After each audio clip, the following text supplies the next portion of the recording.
You know what's interesting? So, by the way, episode 247, talking about Gladiator and Gladiator 2. We Gladiator I cast. don't own it on Blu-ray, nor do I own like a digital version that could kind of look nice in a super high def or whatever. All I have is the DVD. And so I was looking online, like, where is this? I think it might be on Paramount, but now my Paramount account is no longer active and I don't feel like Hmm. paying for it. So we had this dilemma, like, do I just go ahead and purchase the digital version? It's not like it's that much. Like I could just buy Yeah. it. Do I order it and then we watch it in a few days when it arrives, like the real Blu-ray version? But we just popped the DVD in. Like I'm talking the old school Whoa. Sure, DVD. sure. You watched it in Into a box format? Like it was no, so it was it's still the aspect widescreen? Okay. ratio that was like I forget what it says. It says like 135 1 or whatever that little Uh, ratio is, Mm. where it morphs to your screen. But oh, okay. so this is like the DVD from probably the year 2001, 2002, probably. Yeah. I'm guessing is when that DVD was released. It's just the basic plastic case. It's not a special edition or anything. Put it in the PlayStation 5. The menu was super grainy, and we were both like, "Oh, this is gonna be bad. Like, this is gonna look really ugly." Because the menu was bad. The text was like clearly blown up and does not look right. Sure. So we hit play, we got it going, and the movie looks fantastic. Like Good. it's obviously not 4K, but like it, I don't know how it does it, but it up-resed it, I guess. I don't know all the details. You guys probably know Blu-ray better than I No, do, a Blu-ray no, no, player, but no, I don't. it somehow made this DVD version of this movie look wonderful. Like the darks and lights and shadows, all of it looked They really clearly good. put in like the effort of even the DVD looking good. Like I know 4K players play Blu-rays a little better, and Blu-ray players probably play DVDs a little better. I don't really know the specifics of that either, or maybe I even just made that up. I don't really know, but Who but knows? like, there's no yeah, way to there's know. actually There's, there's literally no way to find out. So. yeah, Yeah. there's no way. But it's It's funny because we impossible. started, we're like, man, this looks great. We watched the whole opening battle, and then we couldn't have it too loud because people were in bed. So we went to turn the subtitles on. And so Mhm. I went back to the menu, turned on subtitles, and I was like, "Oh, this menu's so ugly! Like, how does the menu look so bad?" But Yeah, the movie looked great, man. that's So funny. It's like they did the menu in PowerPoint. They're like, just it ship did, it, dude. just ship It it. looked like PowerPoint. 480. You know, it looked real bad. It looked real bad. But the movie rewatch was fun. Gladiator 2 is out, everybody. So maybe next week a few of us will have seen it. We can talk more about Yeah, it. go see movies, Moana guys. 2 as well, and Wicked. It's a big movie week. So Yeah, Moana um, 2 out of nowhere. Out of Moana I nowhere. 2. know. I Yeah, know. yeah, that's Yeah, so crazy. I probably will be seeing that this week. You know, if the kids don't ruin it with their bad behavior, and then then we can't go to the. We've used that as like a motivation. Be good I this week. love No that. fights. Don't get in trouble. We can go to the theater. But I kind of How you want to get them? see it too. So like, if Bargaining they get chip. in trouble, I'll be like, "Why'd you guys? I wanted to go Yeah, see it." Well, You know, what you yeah. do Good is job. You ruined this for everybody. you Good ruined job. this you for tell them to everybody. stay home and think about what they've done while you go and Well, watch I it. go, yeah, and I come Yeah, back with my like Moana merch and stuff. The Moana that's bucket. right. Yeah, Yeah, absolutely. yeah, And Tim's like, yeah. "What can I say? You're welcome." That's No, right. and the Moana bucket is, of course, the Rock bent over and you reach into his butt to Right. get Yeah. the Yeah. Yeah. popcorn Yeah. because that's Yeah. the Yeah. trend, right? We have to have some kind Right. of That's like exactly what it lewd is. popcorn Yeah. That's right. Yeah. bucket. Yeah. Yeah. Yeah. That's right. Yeah, it's funny. My 5-year-old, she really loves Moana, Mhm. but she was not super good today. So I had to bring out the threat of like Oh, I her name's love it. Poppy. I was like, Poppy, I don't know if we can go to the movie. That's She's a been talking about movie theater this week. I yeah. don't know if we can go. If you keep acting this way, and she literally goes, "I'm gonna watch Moana." I was like, "Oh, That's oh, an out of seasons like Santa thing, like the Santa's watching thing, like behave. yeah, But you can. This is a yeah, year round thing you that's can right, use. This yeah. theater Yeah. thing. Yeah. Yeah. that's right." She's gonna go to the movie Ultimatums. theater, theater with the F, Theater with to see Theater. Moana. Yeah. theater. Yeah. God, It's kids are it's cool. hard it's hard to like take her seriously when she can't pronounce things right. You know what I'm saying? Like she's Sure. Yeah, really she's taking mad a and hard stand on something, and you're like, yeah, I can't. This she's little putting her person foot can't down. talk, Yeah. right? This little person I'm can't gonna talk. watch Moana. I'm like, well, All right. Well, all right. Well, you might be the effort is you valiant, you know. you might because you called it that. I'm still gonna take your power. Yeah. Right. Right. That may have won Oh me over. boy. Well, that's one of the new movies this week, but there's new games this week too. So we can talk about a few of those. There was actually one that I had totally forgotten that was going to get released in early access. Towers of, I think you pronounce it Aghasba. I'm not sure how to say it. Sure. But that is out. We'll talk about that too. But before we get into any of those things, Dan and Kyle, thanks for holding down the fort last week as as you guys talked about the Game Awards nominee predictions that we made. Hmm. I don't know if have you guys already looked. If you have, don't say anything. Did you already look to I'm see assuming how Jeff No, won, no. right? I made a. Okay, I don't just look. made a guess. Yeah, I just Okay, made a don't look. guess based off Um, knee jerk reaction. I'm assuming how Jeff did won, right? how did you feel about it between the two of you and my I guesses? felt I chose pretty poorly. when it all because like y'all chose some really good Really? yeah. I don't know. I haven't looked. I think we're like we're probably all within ballpark of each other. I don't know, but there are two that stood out that I was like, Tim chose that. Oh, Tim chose that one. I'm gonna guess that we're literally like 1 to 3 points, like literally like that close to one another. Like I'm guessing. Sure. Yeah. All three of us are within 1 point of each other. There you go. Wow. Okay. Yep, there you go. Surprise wise, I mean, I'm sure we'll talk about this in the news. I mean, the only surprises were the weird choice of like having DLCs and stuff like that. Is like we'll get into that. We're gonna talk about that. But that's the only other surprise outside of our guesses that I think those nominations brought. One of the ones that surprised me for its lack of nominations, which we'll get to this as well, was Dragon's Dogma 2. And I gotta be honest, Same. I've played a good amount of that game now, and I kind of fell off of it. And this isn't like to insult it. It's just either the moment or just the game vibes. It's just not working for me. The 2 times that I fired it up and tried it just wasn't working for whatever. Not that the game wasn't working, but you know what I'm saying. It doesn't. I didn't want to play it after a little while. But that being said, it's kind of like any other game you play that you're like, this is objectively very good and very fun and super deep, and there's tons to do, and there's a huge world to explore it. And so I'm just a little surprised that it got. So I had picked that for best game direction, and of course didn't win. That was one of the ones that I got wrong. I think I even mentioned that you picking that. I was like, that's a good choice because people love that guy. Like people like that director. I thought he would usually wins. I thought he would almost get the nod because he was on his way out, and that was kind of like a nod to him because now he's got his own studio. I think that's separate from right. Yeah, it's a new studio that they own. Yeah. So anyway, but that was a fail. All right, so 2 of us tied for first place, and 1 of us is in third. So out of the, let's see, there were. Wait, but you said there's a 1 point difference between all of us, right? Right. So there's a one. So there 2 of us tied, and then 1 of us in third by 1 point.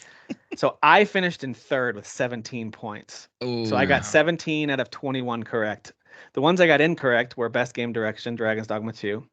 I thought best art direction. I thought maybe they would throw a bone to Prince of Persia: The Lost Crown. They did not. Yeah. I thought Black Myth Wukong would get nominated for best score. It did not. And I thought that Black Myth Wukong would have been one of the games in the top 3 with most nominations, and it was not. So those are my 4 that I missed. Yeah. You 2 both had 18 points. Wow. So you guys tie. And by the way, these points will carry over when we're going to predict the winners too. So these point tallies will carry over. This is like round 1 and they'll carry over into round 2. I wanted to go on record to say that I was very confident that I was going to win this. I felt really good about it the entire time, you know. I know you did. I never once wavered at all. Yeah. I mean, despite all the, words you were using, I could sense it, Right. Listen, I'm not saying I'm a great communicator. I'm just telling you what I feel. Yeah, fair enough. Yeah. They were just empty words. Yeah, feeling was there. Dan, you had picked for best game direction. All 3 of us missed one. Dan, you picked Echoes of Wisdom. That did not get nominated for that direction. Seems like such a no doubt to me too. And you picked Like a Dragon, Infinite Wealth, which to me would have been another valid one. But no, it's the game direction awards. I'm sorry, nominees were the exact same as the Game of the Year ones. I think minus Balatro maybe. Best director always gets best movie noms. Like that's exactly there. So I should have thought of that through. I guess in my mind it was it has been a year of parody. Like there's been a lot of like high 80s, couple of low 90s games. I thought they would try to spread the wealth a little more, but anyway, best art direction. Dan, you picked Persona 3 Reload. I picked Prince of Persia: Lost Crown. Both of us were wrong on those 2. Otherwise, we got those correct. And then best score in music, Kyle, you guessed Dragon Age. That did not get a nod in that category. Yeah. And then actually, all 3 of us thought Black Myth Wukong would get most nomination tally, and it did not. So there you go. Lowest game critic score to ever get a Game of the Year nom, by the way, Wukong. Wow. It is the lowest Metacritic score ever to be nominated for Game of the Year. Yeah, even lower than Stray. I thought Stray was pretty low too. I don't know. You'd have to look that up. But I just read the headline. I didn't think there was any more to glean off of it. The headline read very clearly. That's crazy. That score shouldn't have gone down. I mean, Wukong's been out a while. No, you're right. No, Stray was actually kind of high. Now I'm thinking about it. The Metacritic on Stray was like in the mid 80s, I think. So I don't. People talk about like that's a fan darling. Maybe not an industry. Like, the industry liked it too. Like, but like I think fans were like Stellar Blade, like really like that game, Yeah. I think so too. Yeah, Black Myth Wukong had a strong fan following. So did Stellar Blade. So one of the things that we'll do, I'm gonna just kind of review some of the nominees real quick. And I want you guys, as we go through these, just throw out the ones that come to mind for you that you're like, this was either a snub or doesn't belong. We won't go through like all of them super in depth. Just give me your kind of your gut response as we go through some of these. So we'll wrap it up with the game of the year. We'll start with some of the smaller ones. I'm going to skip stuff like ongoing or accessibility or mobile community support. I'm going to skip those, not because they don't matter. They're just not something that I think any of us have strong opinions about. Yeah. So as far as best action game, the 5 that were nominated were Black Myth Wukong, Call of Duty Black Ops 6, Helldivers 2, Stellar Blade, and Space Marine 2. Warhammer 40K game got a nod. What do you guys think of those? Any of those that don't belong, or any that got snubbed, or does those 5 make sense? The 2 shooting games are not action games. People need to understand genres. I'm sick and tired of this. Oh. Well, I guess I do count them as action games, so I think to me, first person / third person is literally that, and then action is like what Stellar Blade and Wukong is. That is an like action a character game. action game. I see what you're saying. I've been trained by Game Awards type things, whether it was IGN. Don't listen to Keely. Keely doesn't know what he's talking about. Yeah, I've been so in my mind. I just go off of like what the developer says. If they say like, "Hey, we're making an action shooter game," which they call Call of Duty all the time, I just go, "Well, they would know they're making the game." So yeah, that's kind of my thought on it. Yeah. Yeah. So there were none there that I thought didn't belong. Unless you. Like with Dan, from your point of view, I totally get it. Like in that case, those wouldn't belong. What would you put in instead? Is there actually not real quick? Is there a shooter genre? Or a shooter category? No. Do they have? Nope. Yeah, so they must just be like, they just like smush it in there. But also what Kyle be though. And if there is a shooter genre, they don't belong in action then. I do agree. So like, and that's kind of maybe like. So this is the only place for them to go. Yeah. Right. I think there's also enough shooters every year to do maybe a shooter genre. Right. Yeah, like a nomination, like category. Yeah, like its own category. Yeah. But yeah, I mean, as far as action, I mean, like the first 2 that come to mind this year would be Stellar Blade and Wukong. Even 7 Rebirth, because that is predominantly like the vehicle of what you're doing gameplay wise is action, but then it has RPG elements tied to it. So which there is an RPG category, and I think it did get RPG. It got nominated for RPG. So it's almost like they had to pick and choose. Like so Dragon's Dogma here, 2, so it can't be here. This, know, yada, yada. Dragon's Dogma 2 and Final Fantasy 7, like those both are they're action RPGs. Yeah. But they're also really deep role-playing games in their own right. So like if you guys start getting into the weeds with the RPG stuff. Yeah, I agree with that. Yeah. I think there is a little bit of getting into the weeds. even with the shooter and action delineation, I think like it just gets weird. They're all like genre, like subgenres of each other or something, which is kind of strange. Well, speaking of role-playing, Dragon's Dogma 2, Final Fantasy 7 Rebirth, Like a Dragon, Infinite Wealth, Metaphor, Refantasio, and a game that I love, but I will be talking about this probably for the next 2 months as we do a lot of Game of the Year discussions together. Elden Ring Shadow of the Erdtree should not be nominated for a new Game of the Year in any category. I love it. If it were a standalone game, it'd be my Game of the Year. Much like you guys with Phantom Liberty, who those of you who played it last year, very likely would have been towards the top, if not at the top of your list. And I totally love that, Blood and Wine with Witcher 3. But to me, it's like, if you have to buy a base game to play this content, that's not a separate standalone game. It's just not. Yeah. It's not like some people compared it to like the Lost Legacy Uncharted, and I just think that's not a good comparison. That's it's a not smaller game, but it's a standalone game. It's its own SKU. You know what I mean? Exactly. Yes.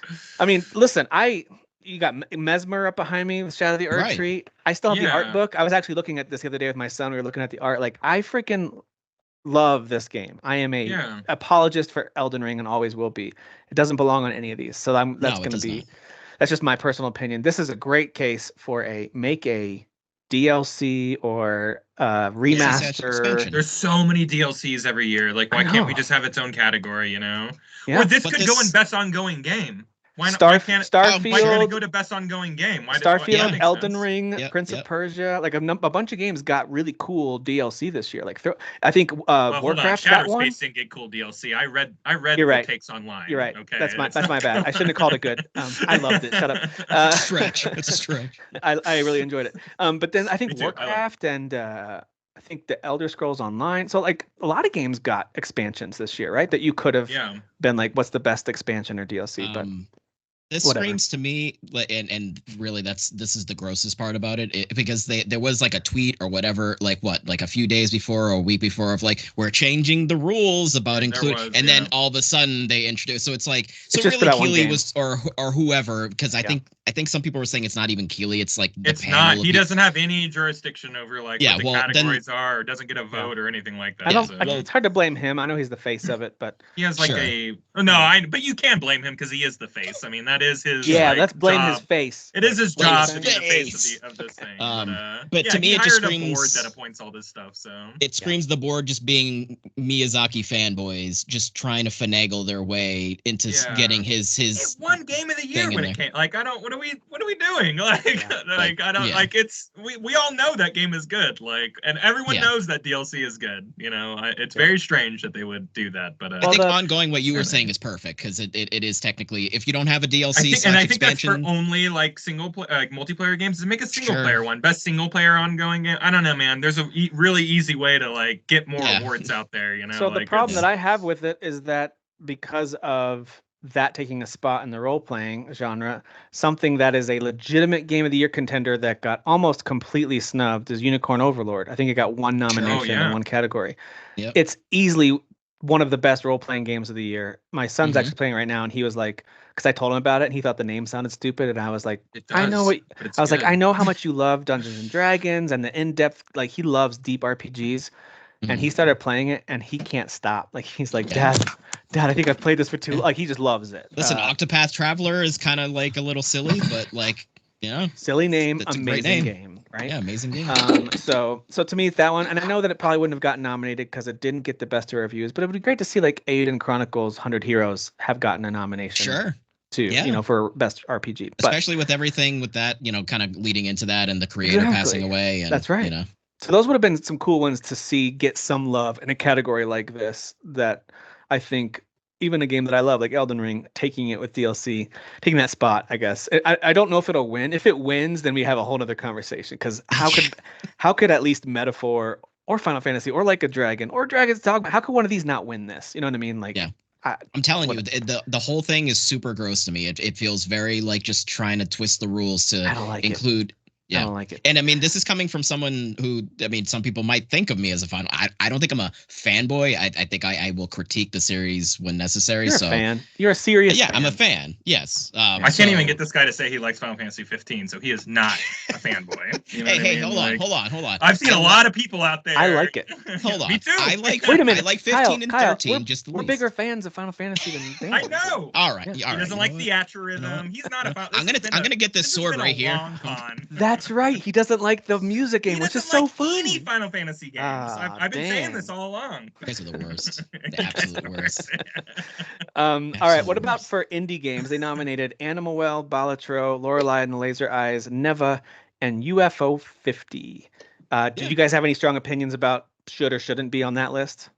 I probably have played the least amount of indie games that I've ever played ever in a year this year. But I know all those are good. And they all made sense to me. I know I saw Animal Well and I was like, no thanks, but everyone seems to really like that one. So it's like, I don't know. It seems pretty on point to me. Yeah. I played Animal Well for a little bit. It's not my thing. I don't really like that kind of game, but it was cool looking and it has some creative ideas. I didn't play Lorelei and the Laser Eyes. Sounds like something I wouldn't like, but I love Neva, love UFO 50. Really enjoyed Balatro. I think this is the category where it deserves a nomination, not Game of the Year. Mm-hmm. But I think it deserved an indie nom. But the one that I think that could have, I don't know, I would have nominated it because I've talked it up so much. But anyone who's actually given it a shot usually scores it really high, and that's Mini Shoot Adventures. One of the coolest little games of the year, made by two people.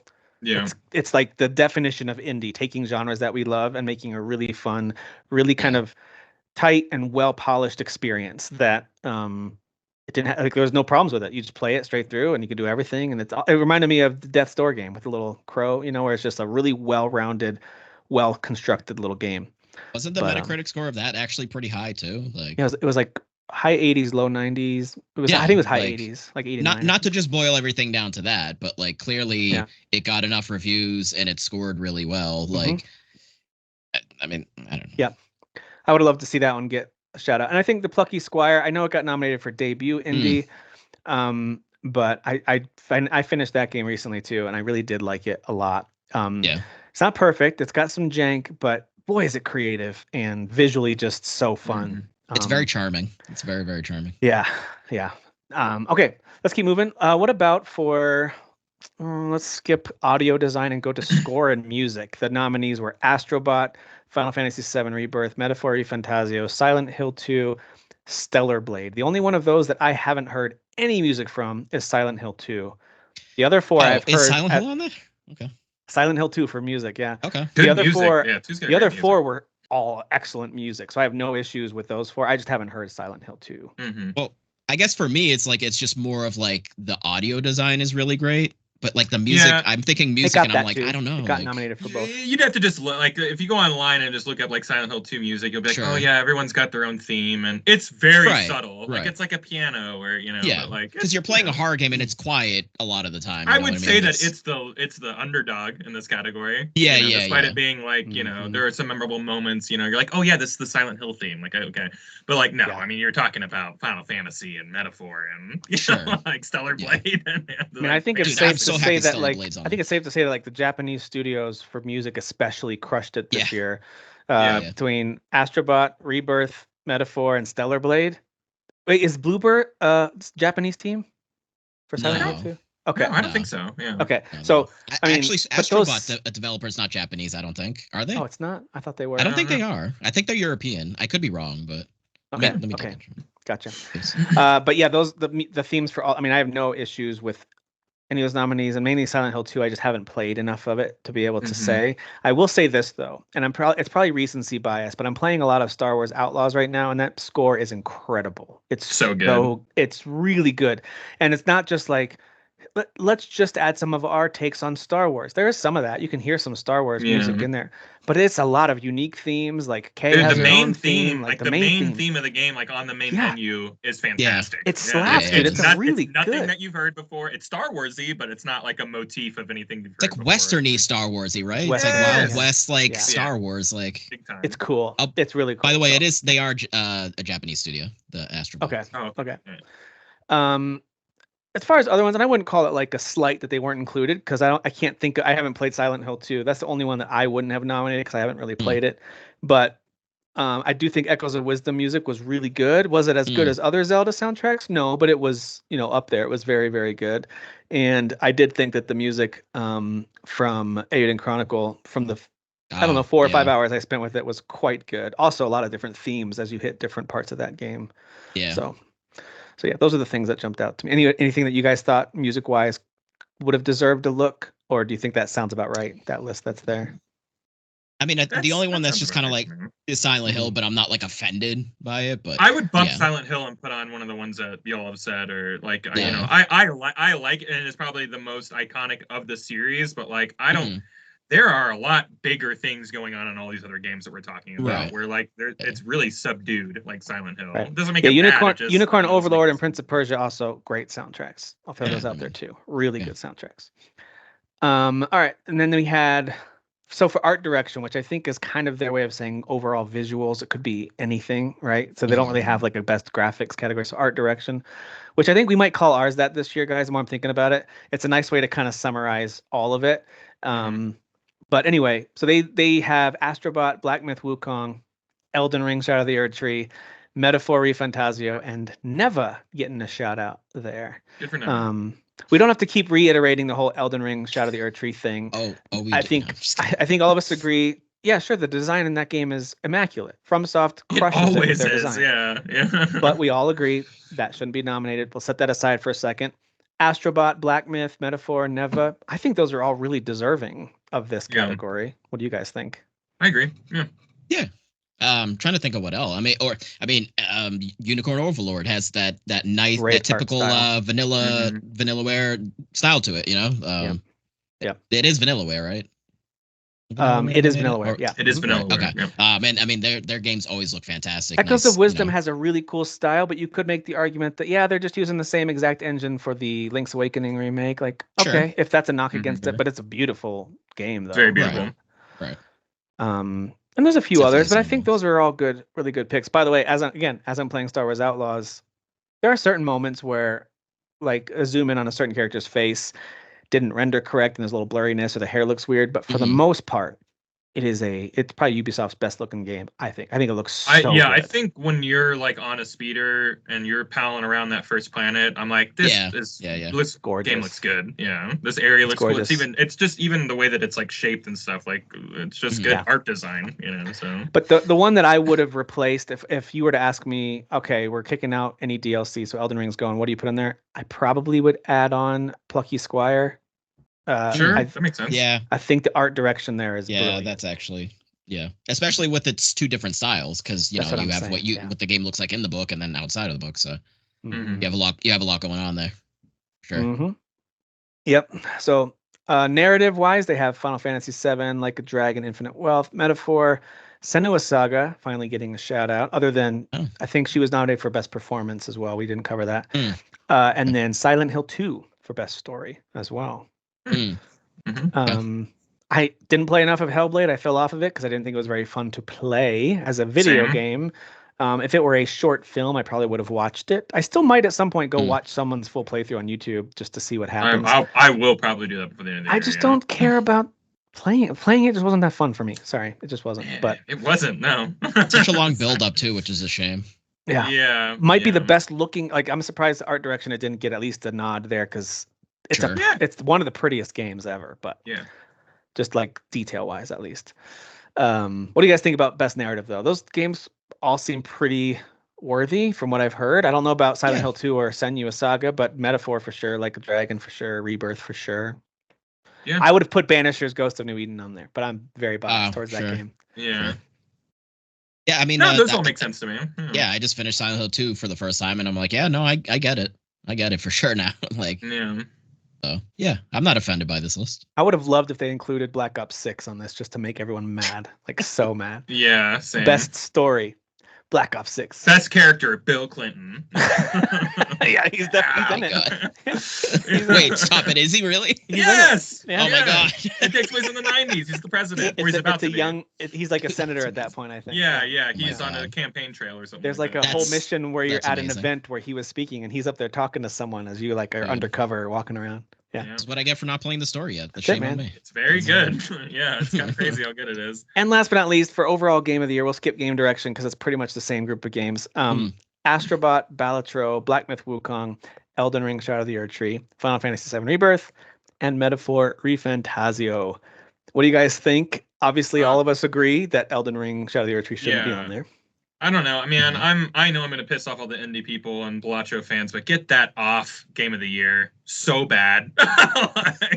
Not the game. The game's not so bad. Just like in comparison, when you're looking at these games, and like maybe that's the point. You get a small guy in there. I get it. And like Stray. I appreciate tipping hats off to the small guy. But when you look at the game, like the scope it might win, of those other games. It might win. There's no way it's gonna win. Yeah, there's absolutely no way it's gonna win. Hang on. Let me do the conspiracy theory. It's gonna be Elden Ring. Like that's what it's gonna be. Why would it even be there if it wasn't? It could be Elden Ring. But you've got niche games across the board. You've got a platformer. You've got a character action game. You've got an action RPG, and then you have a very JRPG. This is how we like third parties, guys. And then all of a sudden, Balatro is just kind of sitting there, like the one that everyone had at least a good amount of fun with. They're like, well. I'll put that one in second place, and then its points are going to tally up and then be number one. It's like all these games are so huge in scope and so amazing, and they're like, yeah, but we got poker. Yeah, well, it's the roguelike, guys. It's roguelike poker. Come on, get out of here with that. It's the same thing I said a couple years ago with like Stray, where I'm just like, the cat game, against like all those other huge games. It's like okay. To be fair, there was a button. That world of Stray is pretty cool. All right. I'm not saying it's not game of the year. That's all I'm saying. I'm not saying it's not good. Same with Balatro.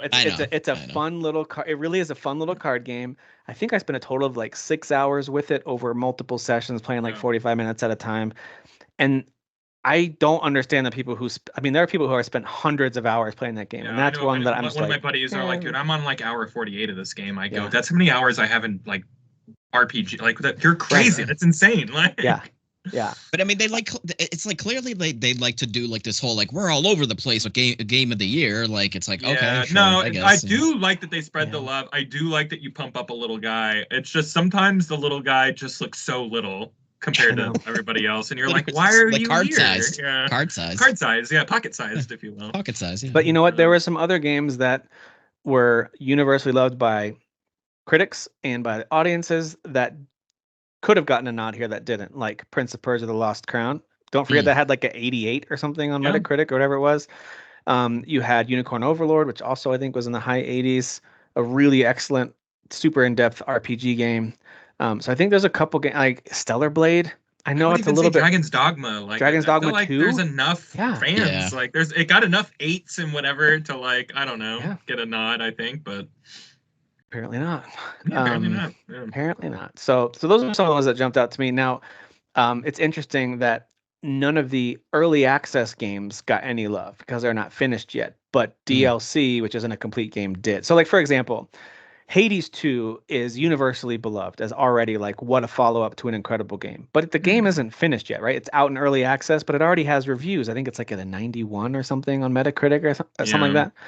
So I feel like the logic isn't consistent. Either a partial game is up for nomination or it's not. Like, why wouldn't Hades 2 be on any of these lists? I would like never talk about like I would cancel this entire segment like if an early access game won Game of the Year or got nominated. I'd be like, who cares? Why are we even talking about it? Who cares?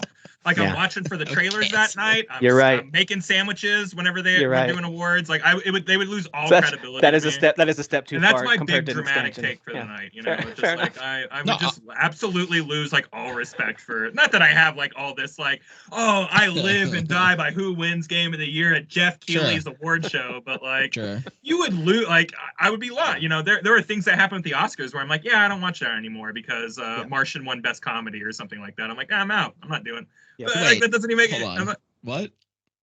So either at the Golden Globes or the Oscars, they didn't know where to put Martian, so they nominated it for Best Comedy. It's a drama. They nominated it for Best Comedy, and it won. So it won Best Comedy of that year. And they also like to put musicals in that category as well. So if the categories don't mean anything, then why do I care? What do I care about? There was a Johnny Depp movie.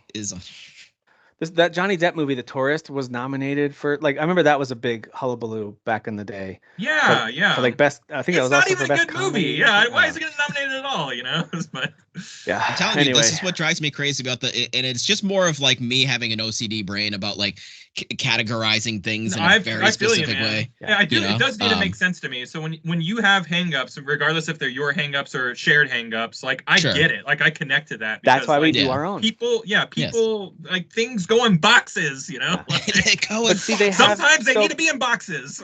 So for example, RPG, you could make an argument. Unicorn Overlord didn't get nominated there because it was nominated under the sim and strategy thing. Like, all right, fair enough. Sure. But for action game, they don't have a separate category for shooter, but they do for fighting, which technically is also action. If you're going to put a shooter in action, then fighting is also, but it has its own category. And so they should have a shooter category. Didn't like Sifu get nominated or win Best Fighter?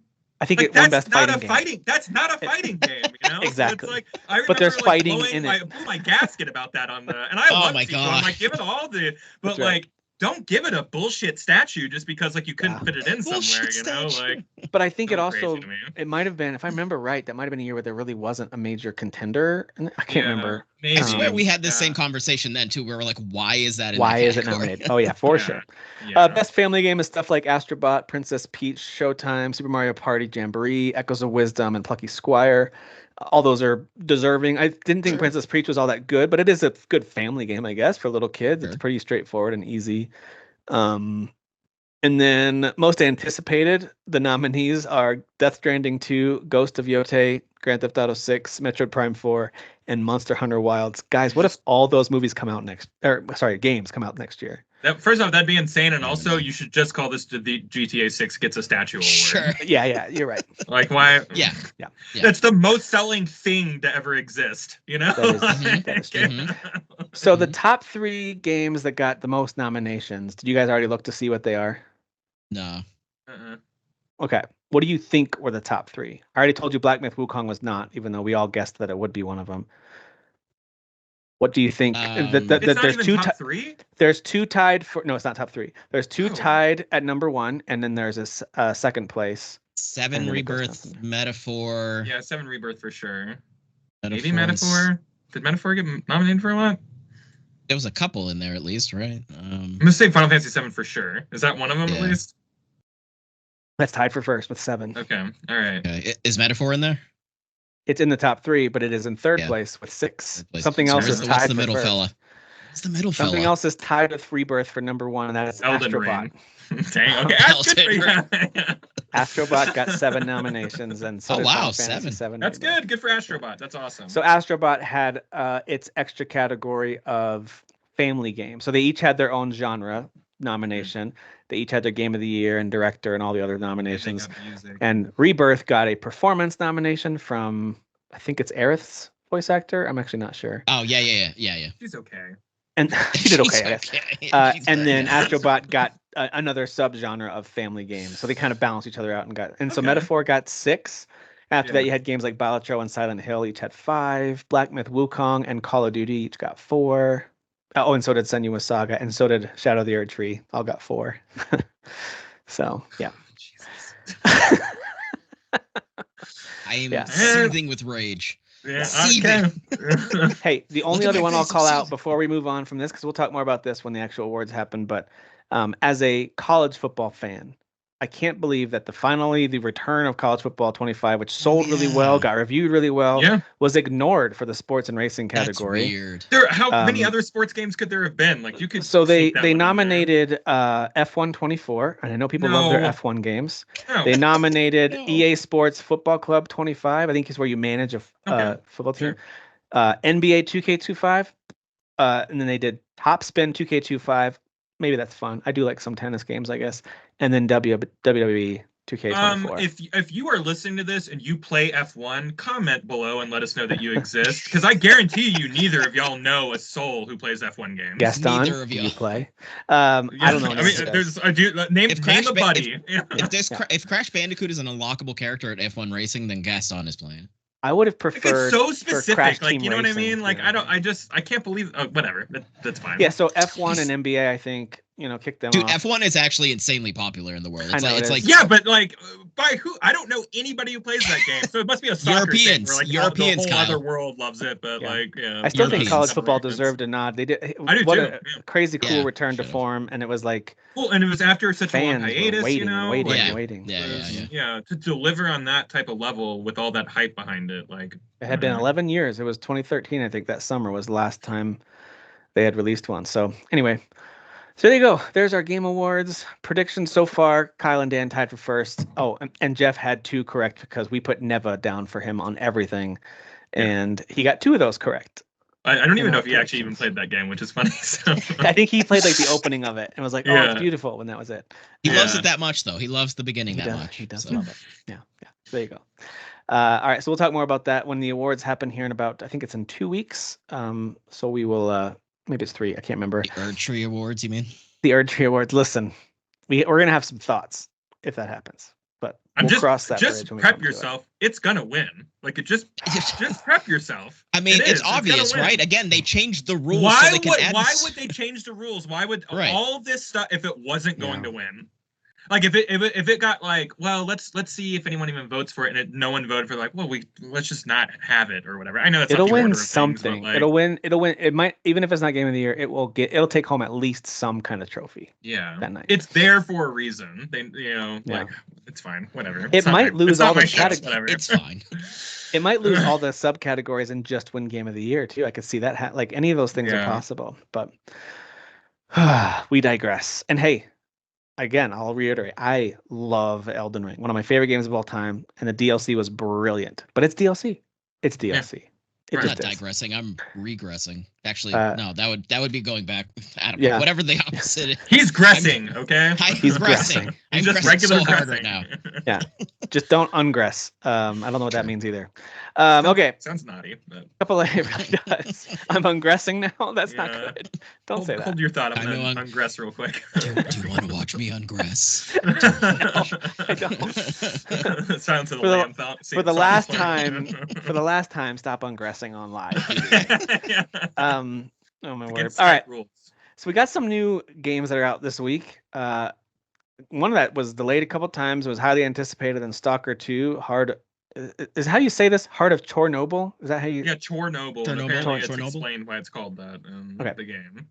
And then we had the newest edition of Microsoft Flight Simulator. We had, and then two kind of, one is an early access game and one's a major update. So we had Towers of Aghasba, which I mentioned earlier, and then Star Wars Outlaws got its major update that they've been talking about for a couple months now, and its wildcard DLC. So just curious, did either one of you play Stalker 2? It's on Game Pass. Did either one of you give this one a try? I played it for a little bit. I did not. I don't even have actually space on my hard drive for it. I had a big space and I downloaded it. It's like 150 gigs, I think, right? What do you Call of Duty? Like what's going on here? You know? Yeah. Where Call of Duty, where you're making me download like the last 3 versions of the multiplayer or whatever it is you're making me do. Yeah. Yeah, it's a huge download. I do wonder if that's one of the things they'll optimize in the future, because they talked about, like at launch, they basically just acknowledged immediately there's a lot of rough edges and we're going to improve it ASAP, which is fine. Yeah. And I think this is one of those examples where most of us are willing to give a ton of grace and patience for a team that's been through an actual war and had to delay things and move their office locations. And like, if there's ever a good reason to delay a game and for it not to be maybe at 100% when it launches, it's this. Like, we all get it. So I don't have a ton of criticism. For a game that people are calling like completely unplayable, it was getting lots of 8s. So like people are like, the rhetoric is out already, where people are like likening it to like Cyberpunk. And if you have high-end PCs, you're probably playing it pretty well, but it's pretty crummy on consoles. But some people on consoles are still enjoying it. I got a friend who's like 18 hours in and loving it. He's playing on an Xbox. So I don't know. I don't know. I haven't played it yet, so I can't really tell it like how, usually I'm pretty, like you were saying, patient for like little, like, things that are wrong with the game, especially because the game is supposedly very big in scope. Like there's a lot, the map is really big, a lot of mechanics, a lot of stuff going on under the hood, so I don't know. It is interesting to see like kind of another one of these games like taking off in such a way where like the internet's kind of split on it, but like the reviews are pretty good regardless of said problems. Yeah, well, it's kind of like Cyberpunk, right? I mean, Cyberpunk came out and it was a mess, but like for like me, for example, like I actually didn't have. I played it on console. I played it on PS4 Pro, dude, and I had almost no problem. I had a couple crashes. I had a couple of missions that like wouldn't progress, but I had to resave the load and it would be just fine afterwards. Things that I don't have a problem with doing, but when that happens to somebody else.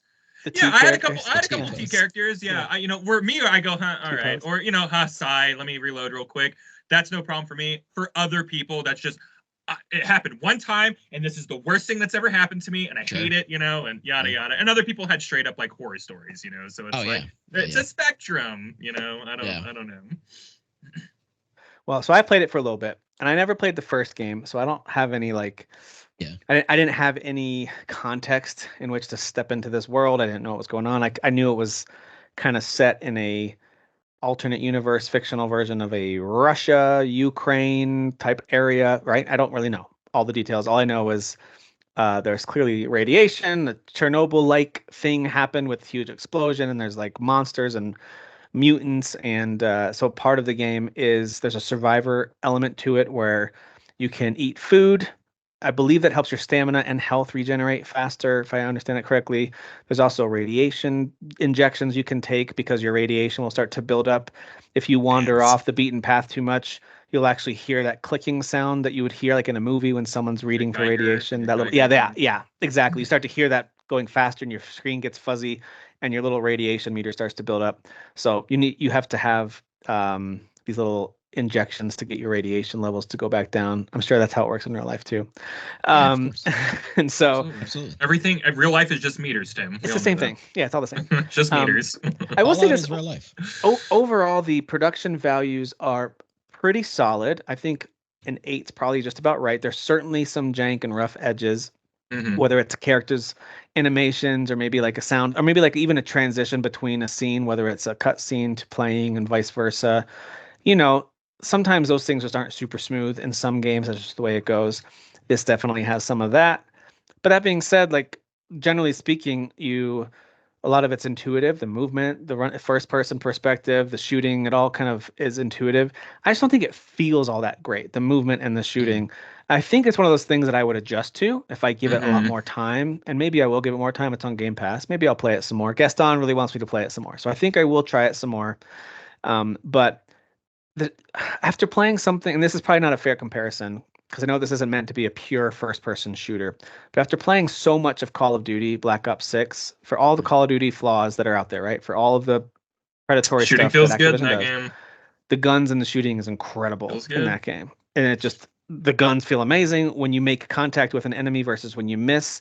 They have these little subtle touches, whether it's the vibration of the controller or the sound effect that, like, whatever it is, right? The little indicator, the way it lights up, this just doesn't have it. And so, and maybe those things are there later. Maybe, I'm sure there's plenty of upgrades. From what I've heard, like, there's a ton to upgrade, a ton to explore and discover and loot. There's lots of items to gather. So I have a feeling that the things that don't quite feel great to me probably improve as your abilities improve, or maybe there's new equipment you can get. Maybe you can mod your guns. I don't know the answers to all those things.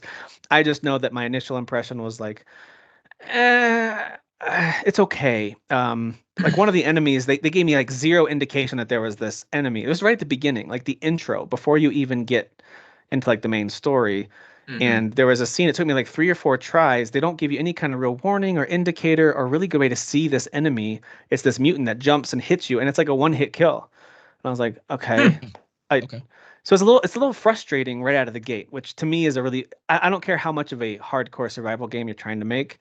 That's not a great intro to your world for people, in my opinion. You're like, this can happen. I go, yeah, it's not my first game. I know you can die in these games. So I was where I could die, make it scary. You don't have to push that hard like 5 minutes into the game. But like it's this enemy that feels like a mid-game enemy because it goes invisible. So like the couple times I did, like, okay, I know it's coming from this doorway. But then it run at me and I dodged its first attack, and all I have is a pistol, so I'm just like shooting at it, barely doing any damage. I had to shoot it probably 8 clips worth, just like kept going. Jeez. And he would go invisible, and then he would go invisible and then like circle around me, and I couldn't find him. I was like, why is this so hard right out of the gate? Like, what am I missing here? But anyway, got through that area, but those little things start to build up when the game already doesn't feel amazing. Some of those little frustrations that to me seem like just bad design decisions to introduce a player. But you were actually able to beat it though, right? It wasn't like okay, because I was gonna say maybe it's also like one of those you have to run away situations, but it's still not telling you to. You're supposed to go out and find this little artifact, which you use, by the way, you equip these artifacts. Some of the gear is pretty cool, like it can help your radiation go up slower when you're in radiated areas and stuff like that. So you find it, you equip it, and then he attacks you, and there's really there's no way to like stealth past him or avoid him or run away. He's too fast. He'll catch up to you. I did try to like sprint into the building, and he caught up to me and smacked me and killed me. So I just had to fight him. I just had to I had to keep my flashlight on his little like invisible motion. I could kind of tell where he was a little bit. It was like Predator style invisibility, Okay. And it was just tough, but I don't know. It wasn't the same satisfyingly tough as like a FromSoft game where you're like, yeah, I overcame that. It was more like, why doesn't the shooting feel great, and why are you making me fight this really difficult thing right out of the gate? I don't know. Yeah. So that was my impression. It wasn't overall super negative. It was more just like I want something really positive, and I didn't really get that yet. So maybe I need to play it some more to get that that dopamine hit of progression or getting better or advancing in some way. Or whatever it is. So yeah, that to me is kind of missing at the beginning. It makes you appreciate when a game does it really, really well. Because I think this game is probably pretty fun if you give it some time. You just have to give it time. So yeah. But it sounds like, again, like you said, so it has survival elements, which I mean, survival games take a bit to get into, So yeah, it does. So overall, do you think you'll try it? Yeah, I would say like if I'm because obviously I have so many freaking games on my plate, especially with like some updates, waiting a little while for it to like iron out the kinks, then yeah, for sure. I gotta make sure. I mean, the actual aesthetic and like style of the world and like what's going on, like it. I mean, it's like it's almost sort of like Fallout, like just kind of like a little bit of a through line there. So, and I mean, I love the Fallout game, so yeah, at some point, definitely I want to give it a try. I think there's elements of the setting that are cool too. I think you'll like that. So the setting is pretty cool. Well, speaking of Game Pass, another Game Pass game is Microsoft Flight Simulator. I highly doubt any of us are playing it. I don't know that any of us are really into these games. We probably, if you're like me, you've tried them out of curiosity to see like what's it look like, what's it feel like, yeah, this is true. Like you can make it as simmy as you want it to be, where you actually have to flip all the right switches to like take off, or you can make it a little more arcadey where you're just kind of holding go and it just goes. So like there's a couple different versions of what you can play and different airplanes and stuff you can use, but I haven't tried this. Boy, have I heard some rough things about. I know. I was gonna say not a great like week for Game Pass games because like they're feature incomplete, things are missing, like stuff like it's a mess apparently. So yeah, that's what I've heard. All those people who bought thousands of dollars worth of like joysticks and feet pedal, like all this is it. This is the game for some people. Yeah, like, this is the showpiece game, right? Yeah. Just like for some people, it's all Call of Duty or it's all Madden, legitimate, or all F1, I guess, apparently. But I refuse to believe that this is a popular thing. And I think this is much like we all know that Dan hates Final Fantasy. Like this is y'all grifting me about. That's what it is. About F1 being the biggest thing in the world. Yeah. I would love it if it turns out Kyle has like F1 tattoos and watches it every day. That'd be hilarious. Yeah. Actually, all these figures back here are all F1. They're all F1 drivers. Yeah. The fact that you called them characters tell me you don't know what it is either, so it's fine. You said like one character. Yeah, it's a show. F1 the anime, right? Like it's like a fantasy racing game, right? Yeah. That's what F stands for. It stands for fantasy. Fantasy. That's exactly right. You totally nailed it. All right, guys. Well, let's talk about some games that aren't as new. Oh, by the way, Luma Island is out. Apparently, that's kind of like a farming sim game. It looks really cute. That is out. Dan, go check it out. And then there's one that I have a Let's Play going up for, I think next week, or maybe it's already up. Anyway, it's called Amadama. It's a great name, Amadama. Stop it. That's not a real name. Amedama. How do you even find a game like this? No. Amadama. Amadama. So this game is a I forget even how they describe it, but it's a pixel graphics game. It's set kind of in like feudal Japan times, and you are an older brother with a little sister, and you're trying to protect her. At the beginning, you get brutally murdered by these bandits, of course, because every feudal Japan story starts with bandits destroying your village. Bandits are a real problem in feudal Japan, it seems like. Big time, yeah, and they're really strong. So anyway, they kill you, and then your soul's floating around. You're like this little orb. And you realize that you're dead. You see your body. You're freaking out. You're like, what am I going to do? They took my sister. And then you possess this little frog that's nearby. So you can hop around as a frog. And then you eventually realize, I can possess other things. You can possess other humans. It's Slitterhead, just less terrifying, I guess. Yeah. You can possess, then you possess a dog. Then it's hilarious because as a frog, you have to kill or incapacitate the thing you want to possess. So I fought a dog as a frog in this pixel art game. Very funny. And then you hop to the bog. And then your little soul can leave him, go into the dog, and then you can go over and your soul. There's an old man who died of a heart attack, so I took over his body, and he's old, but he can still kind of swing a little knife. So I used him to take out some enemies, and then you can take out then you possess a soldier that you kill, and you have to possess them right before they die. So like when you defeat them in battle, you have like a moment to decide if you want to possess them or not. And then now I had a soldier with a big old axe and ran into battle. So like. Cool. The gameplay isn't perfect. It's that 2D style, almost like Streets of Rage, where you can kind of go up and down, or like Ninja Turtles, And so like sometimes the hit detection feels a little weird. I'm like, how some bosses, their hit detection goes north south too, which is really frustrating. So right. So there's those kind of things that make it feel almost like it's a game that was made a while ago, which is almost cool in a way, because you have to figure out the rules of the game, even if it doesn't. Even if it sometimes feels unfair. So all that to say, it's a really cool concept.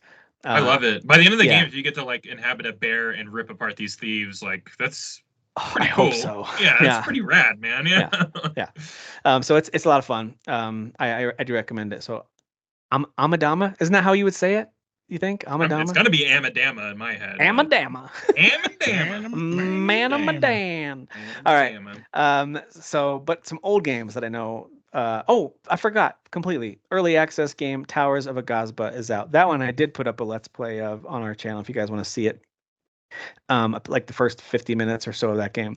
It's built in Unreal 5. It's a really pretty game for being kind of a smaller development team. That doesn't mean that it's got its fair share of jank and things the way they load in. It's clearly like a in beta type of a thing. You can tell it's not complete. But there are times when I'm like, dude, this game is really pretty. They did a really good job. Also, the creatures and stuff are so weird looking. Like some of it's like almost uncomfortable the way that some of the animals look. It's just like, I don't know, something about it's a little odd. But I do like it. So the idea is that you are part of this tribe that arrives on this island, and you're trying to like bring it back to life because it's mostly barren. And so you are tasked with someone who this special not tablet. It's like a pendant of your tribe that was normally just like it's just kind of there as a tradition, but it responds to you and it's gathering energy as you do things in the world. So you're like the special chosen one who can help bring life back to the this new island or whatever. So you plant these giant, I think they're called colossal tree seeds, and then when that grows, it starts to now summon other plant life and animal life to that tree. So now you can start hunting, or you can feed them and get like eggs and stuff from them. So you can kind of do some farming, kind of do some hunting if you want. And you upgrade the tree by doing tasks for this little sprite that shows up and talks to you. And so you can upgrade that tree, and you can go to a new biome and plant trees there. And so like it's got this interesting combo of like exploration, the combat's pretty good. It needs some tweaking, but it's pretty good. But also crafting, survival. You're building up your village. It's not quite as detailed as like Enshrouded or Valheim. You're not like putting up walls and roofs and doors. You're not like doing blueprints of your buildings. You just see, hey, I want to build a hut. It costs this much stuff, and then you place the hut somewhere, or you place the farm somewhere. So it's like right. It's streamlined. It's streamlined village building basically. Fine with that. So and listen, when all the when you plant that tree and all the plants start to grow, all these ferns and everything pop up, visually really cool. The biggest thing I think they need to improve with the quality of life is you can hardly see what to gather now, because it's one of those games where you want to gather all the sticks and rocks and roots and fibers that you can.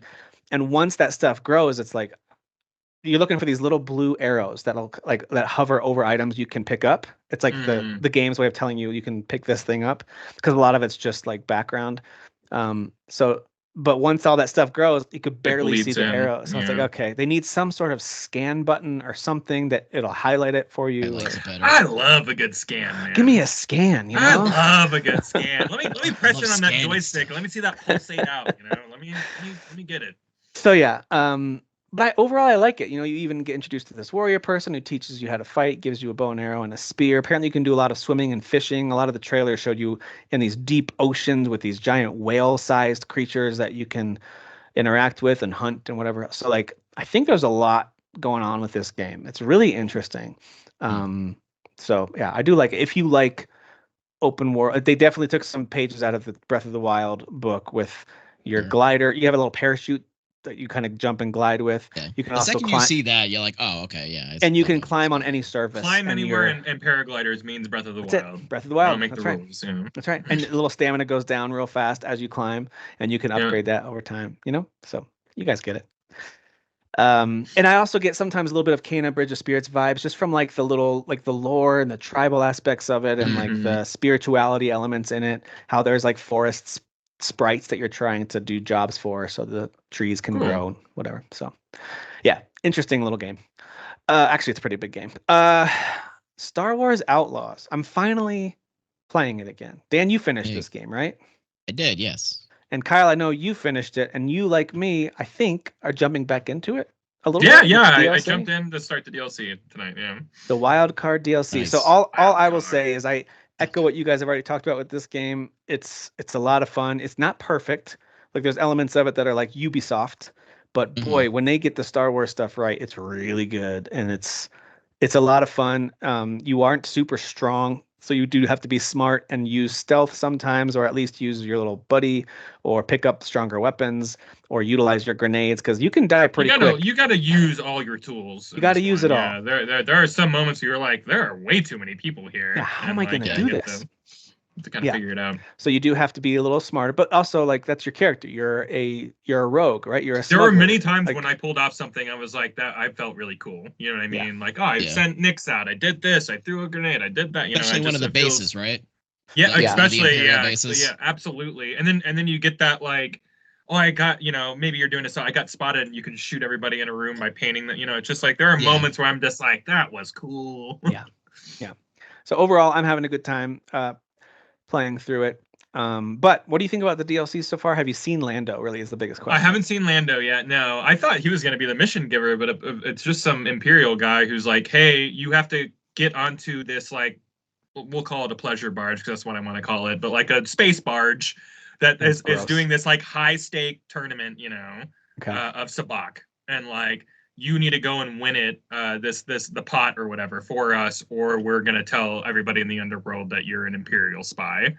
And she's like, whatever, okay. And like that's kind of where I'm at now. Is I'm going around and like trying to get rumors of where the barge is and stuff like that. And I'm gonna enter in this big sabacc tournament, and I hope I haven't forgotten how to play sabacc. I'll tell you that. So I like that card game because I hadn't my first time playing it. I had really just done exploring and some of the missions. I hadn't done any of the card stuff, and that's it's a very simple, straightforward game. Yeah. The idea of like you have to get how simple it is. You need to get the lowest possible pair. Like ones are the best, and then there's a bunch of like versions of wild cards, and there's like these special, and like if you special win tokens special, you can play, but it's not a one. Like there's meta rules, but it's just match two. You know what I mean? But if you're leaning on a wild card type card, and then someone else plays one of their abilities that now kind of kills that card, which they can do. Like there's some cool little and by the way the little robot guy deals and like collects all your stuff, super satisfying the way he like spins around. I also love using Nyx to cheat. That's my favorite thing. Like over there,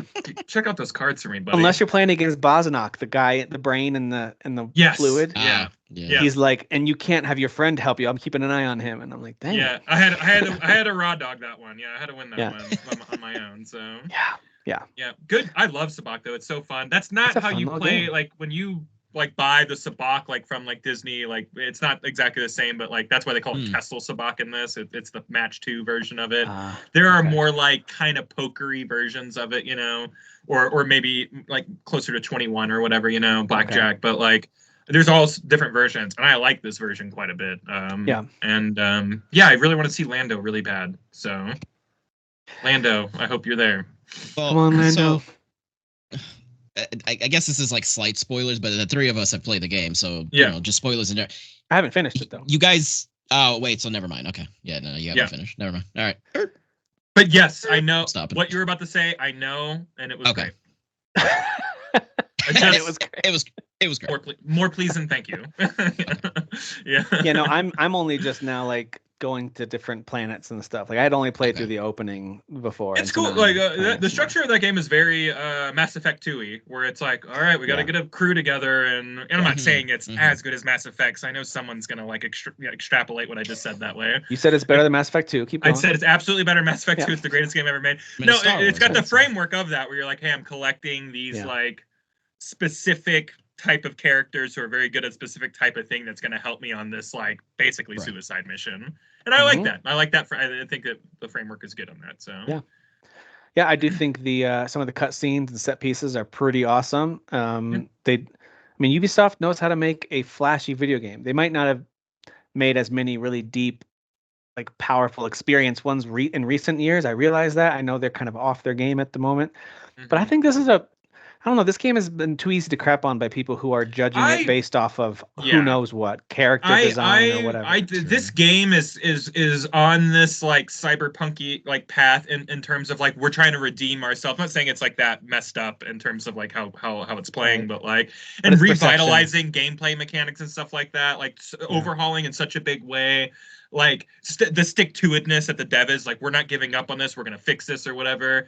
And like I don't think it deserves that. I don't know. I'm like, I played it at launch. It was fine at launch. I'm not saying it's the greatest game ever made or anything like that, but like, even with what I'm playing now, I don't really feel a lot of like major differences or anything like that. Maybe that's all behind the, hood or whatever. I didn't play enough originally to know the difference. I only played it for like an hour and a half. Yeah. But I think it's I just feel like they're treating it like it's their cyberpunk, and we're treating it like it's cyber, and it's just like that's not what's like. It's not a broken game. It's just didn't sell well. I think it is just the pure hate of Ubisoft. They're in a bad like place. Yeah, it is. Yeah, and I don't know if they deserve that either. Yeah, I think we're all like Ubisoft subtle apologists here. I think we all kind of enjoy some Ubisoft games here and there. But like I don't like why do we hate them again? I don't because they kind of make the same games over and over. Like, is that like their templated games? I think it's a lot of the social stuff. I think it's well, there's that, but then there's also the what's his face, Eves, and some of the grimy, because there was all the reports coming out. What was it, 2-3 years ago, of like the really grimy stuff, like the sexual harassment and things. Yeah, but that's all at Rockstar as well, and we're all still hella for GTA 6. So I'm just saying, like, I'm not saying you're wrong. Course. That is probably an element of it, but it's maybe I'm pointing out just our pick and choose nature of the masses, where we're like, yes to you, no to you. Yes, to, you get away with it, but you don't. I think it's death by 1,000 cuts with Ubisoft. I think it's a lot of different things. They haven't put out a banger in a while, where it's like undeniably like a 9 or 10 out of 10. They haven't done that for a while. They are recently having a come to Jesus moment about their predatory habits with, their season passes and all that. So I'm curious to see how that plays itself out moving forward. Well, that has been the drum that's been beaten for a while, is like, boy, when you open up a menu in any Assassin's Creed game, it's like, buy this thing, buy this thing, buy this thing. So that is annoying. So they're lean into that for the past several years, of course. And you combine that with the games themselves not really being undeniably excellent. They have a lot of good games, but they don't have a whole lot recently that are like, that's a home run. And the only recent home run, the team got disbanded with Prince of Persia, the side-scrolling one. That was a home run. But that was reviews wise, not sales wise, though, right? Yeah. Sales wise, it was not. Sales wise, it was bad. Reviews, it was great, man. But the players that played it and the critics that reviewed it all loved it, but not enough players bought and played. Yeah, just wasn't enough. Wasn't a barn burner. It's all that other crap too with Star. Well, so there's also I feel like Star Wars hate is almost like at an all-time high, right? So there's that too. It could be, but why did that not translate to Jedi Fallen Order? You know what I mean? Like, do we again like even within the own fandom, we're just like? So Kyle, do you know why? Because everyone was furious about the main character being so unbelievably ugly and blah blah blah, all that crap too. That crap too. That crap too. They made this character ugly, and I'm like, Okay.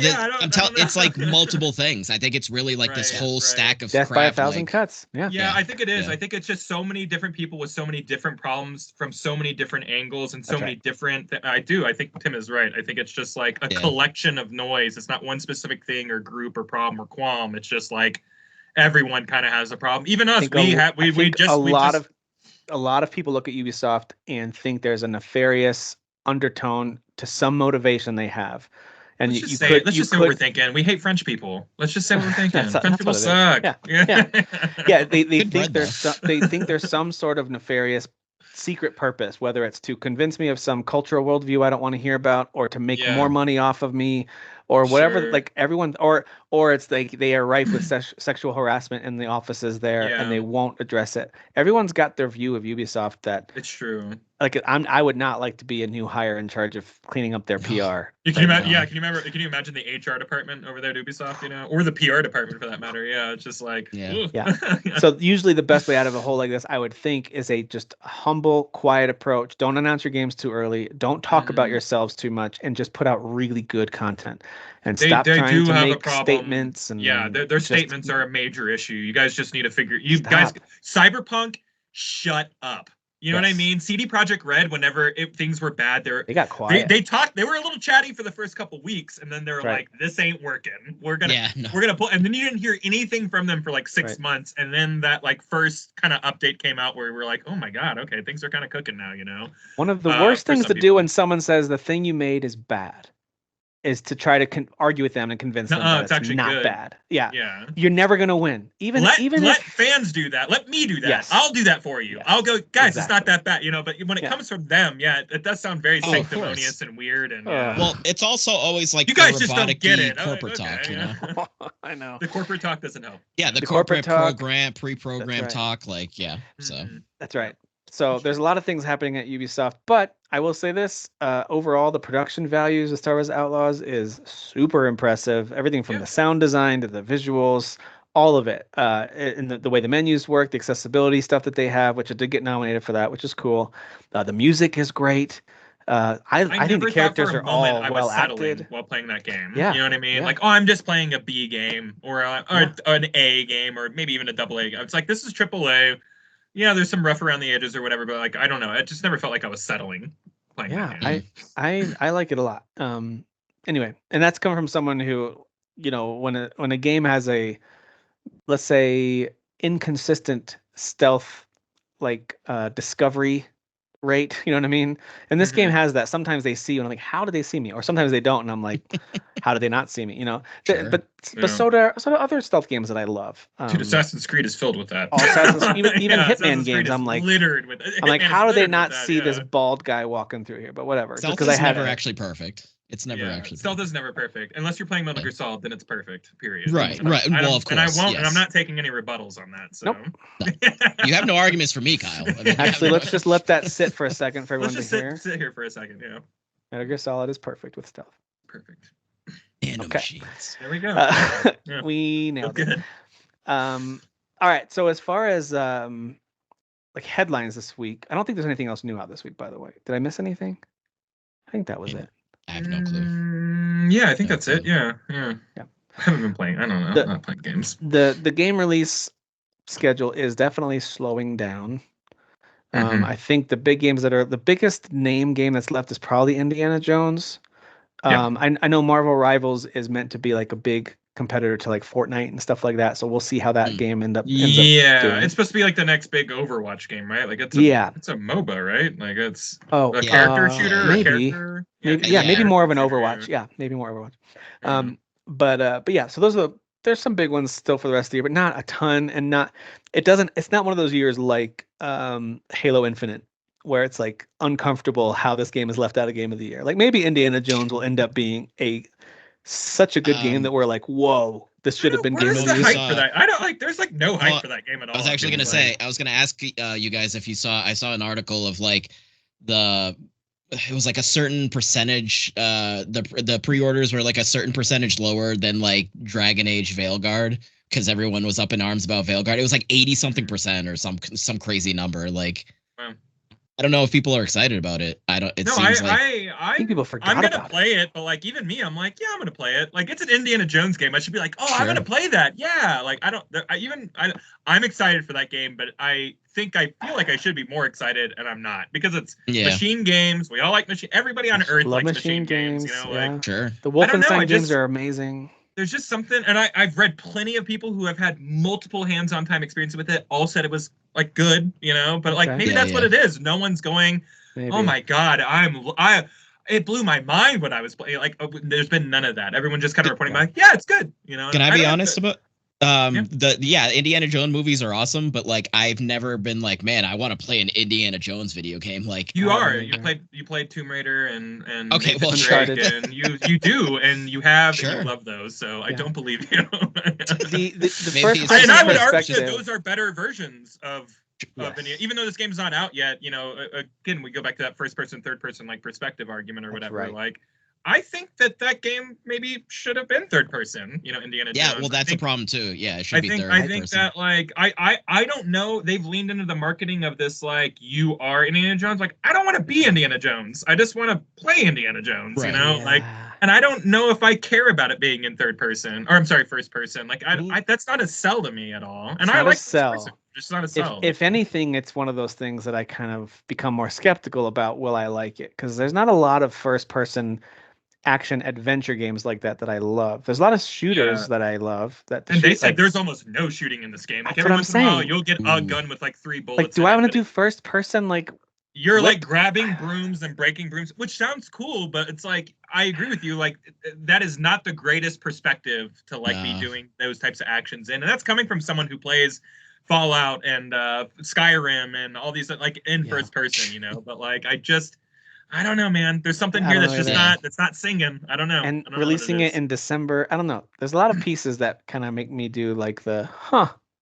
Interesting. I would definitely rather just a Wolfenstein game, I think. Oh, dude, we need a third one. Just make that a nice trilogy, bookend it with the third one. I think I would have preferred it, I don't know. Because that beheading scene in the second one is one of the wildest scenes in video games. It is, yeah. Maybe you should have left Indiana Jones for someone like IO or something like that. I know they're busy with Bond, I think, Bond, but like I don't know. Yeah, it seems like a weird fit to me.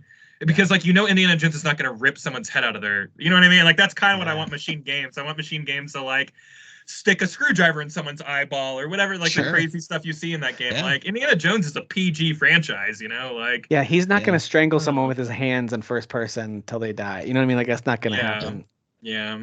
I don't think. Maybe it's really dark and we don't know. Yeah. Maybe. Yeah. Rated mature indie. Yeah. That'd be great. So the rest of the year, there's clearly some things that are like Path of Exile 2 could end up landing and all of us get hooked on it, or it's coming out I think soon, or did they bump it back? Month? Did it get knocked back? No, I can't remember. I don't know. I know I think it's early access though, right? It is early access for sure. Yeah. December 6th also. So same day. Okay. Same day as Indy, I think.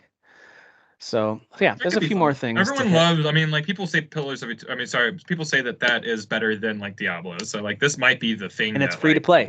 So. Yeah. Free to play, which again, that's another flag. But I'm like, maybe people seem to be excited. I know. I don't know. People man. love the first one. They do. They absolutely love it. I tried playing it years later, and like I was just so bombarded with like menus. I was like, I can't get into this. Yeah. That's fair. All right. So as far as some headlines, you guys, I think, talked a little bit about Dragon's Quest III HD 2D remake that came out last week. It is now Japan's best-selling game of the year, according to Famitsu's weekly charts. Its latest release took the number 1 in 2 places. Of that Dragon Quest. They love Dragon Quest. For Switch and PS5, those are the two. But Switch especially sold 641,000 copies. On the go. Being on the go. But and so anyone who hears that like, oh, it's not even to 1 million, like this is a lot. So for comparison, that's a lot for Japan. Yeah. For comparison, by the end of the first half of 2024, the best-selling boxed game in Japan was Final Fantasy VII Rebirth, which had sold just under 340,000. And so this is like nearly twice that just on the Switch. It is over twice that when you factor in the PS5. So that's crazy. That's a lot of different copies of this game. People are loving it, I guess. So that's cool. Sure. All right, either one of you still playing it? Yeah. Okay. Probably like another hour of it. I'm focusing on Metaphor. So. Metaphor. Are you like trying to get to like you're trying to finish that game? Or you just okay, cool. Yeah, especially RPGs. At 90 hours. Yeah. Right. I know.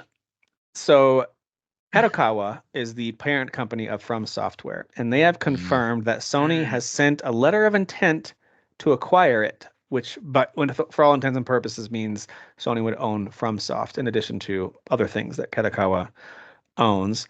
So they basically addressed all these rumors, these articles that were coming out about Sony exploring, purchasing From Software, and they confirmed that there's a letter of intent, but no decision's been made. If there's any facts, they'll be announced in the future. So like, I don't know. I got to tell you, my gut tells me it's going to happen. This is bad. This is bad. My gut tells me it's going to happen. This is just going to happen. I think it's going to happen, and I think that like Elden Ring 2 will be a Sony exclusive, or Dragon's Quest, or not Dragon's Quest. What's their main game? Dark Souls 4 would be a PlayStation get folded into Sony's like wing or whatever. You are answering to their shareholders for everything forever. Like From is not going to be able to like exist autonomously. They're going to say they are, Sony's going to be like, don't worry, we're not going to change anything. They're going to fire half the studio. They're going to it's exactly like, but we don't want this. Like nobody should want this at all. Like this is, and it also feels like a knee-jerk reaction to me where it's like, well, Xbox bought Activision, so I guess we'll just buy someone big, It's just like, it's so tit for tat, and I hate it, and I'm so over this. I do too. From Software, I admire the work that they do, even if I don't love all of their games. I like that they're independent. They're independent. Absolutely. But they make the games they want to make, and like the second you get bought from Sony, guess who's making a live service game suddenly? Oh, Dark Souls live service game! Come on at it, everybody! Dude, and if they announce Dark Souls Online, listen, we don't want this. This is not good. Hold on, let's back up though. They seems like maybe they're seeing the error of their ways right now. Maybe. They're canceling some live service stuff. The pony is speaking now. I can't. I'm trying to play devil's advocate. I don't believe for a second Sony has learned anything. Well, I'm saying right now, and then they go from back Concord. and forth. You're saying from Concord specifically, Dan? Sure. Yeah. Oh, and the Square one too, right? They probably invested in that. The Foam Stars one, right? That. Sure. Yeah. That too. Well, yeah, so it's don't always forget an ebb and flow, right? Kadokawa, this company isn't just from software. They also own the company that was responsible for Dragon Ball Sparking Zero most recently. Oh, sure. They also own the companies that were known in recent years for Octopath Traveler 1 and 2, as well as Mario and Luigi Brothership. So these are teams that have been working on some pretty significant games in recent years. Even just the news of this letter of intent has increased their share price by like 23%. Just over. Also, the letter of intent is just funny to me. Just that them, just like the male kid, just getting a letter. You're gonna be. Oh my god. Yeah. Oh my god, what's happening? Yeah, exactly. Yeah. So I don't know. I'm with you, Kyle. That I don't want this to happen. I didn't want the Activision purchase to happen. I don't want this one to happen. Sure. I don't want anyone to buy EA or Ubisoft or I don't know. I feel like there's a healthier industry overall when you have companies that are making software separate from the companies that are making the hardware. I just feel like that provides a lot of healthy distance between some of these companies. I like the partnerships, you know what I mean? Like it's just like Sony, like me and us and Sucker Punch, like we're in bed together, but we don't own them, you know? And nothing's really happened. Nothing's come of that's been super negative. So there's always room for things to go right, you know? Sure. As Dan was saying. Insomniac like ebbs and flows is a great example. Insomniac's a great example, going wonderfully. But like, I don't, you know, like I don't know, man. Do we want to roll? Do we want to roll the dice on this? You know, if Avowed hits and hits really well, then turns out maybe the Obsidian, acquisition was a good one. Like there's potential for there to be really good ones here, right? But I don't know. It is tricky with Souls too, because again, Souls is such a big deal. This past like what 10, 15 years. But what happens when you take half of Soul sales away? You know what I mean? Right. Now they're not the big seller you think they are. But, now that Xbox, players can't buy it. That's just Sony is not big on releasing games on their platform and even PC day one, let alone other console day one. Sure. Yeah. So other than like MLB The Show, because of a licensing issue that kind of expired, and then they kind of had to put it out on other stuff. Other than that, like. Could you see them? Let's just say that Elden Ring 2 comes out in 2030 or something, and let's say they own FromSoft, and they've owned them at that point for several years. Why would they put it out on PC day one when it could be just on PlayStation 6 as an exclusive? And they're so old world thinking, and like this is my toy. Like they're not going to share that. Yeah, that's how they do business.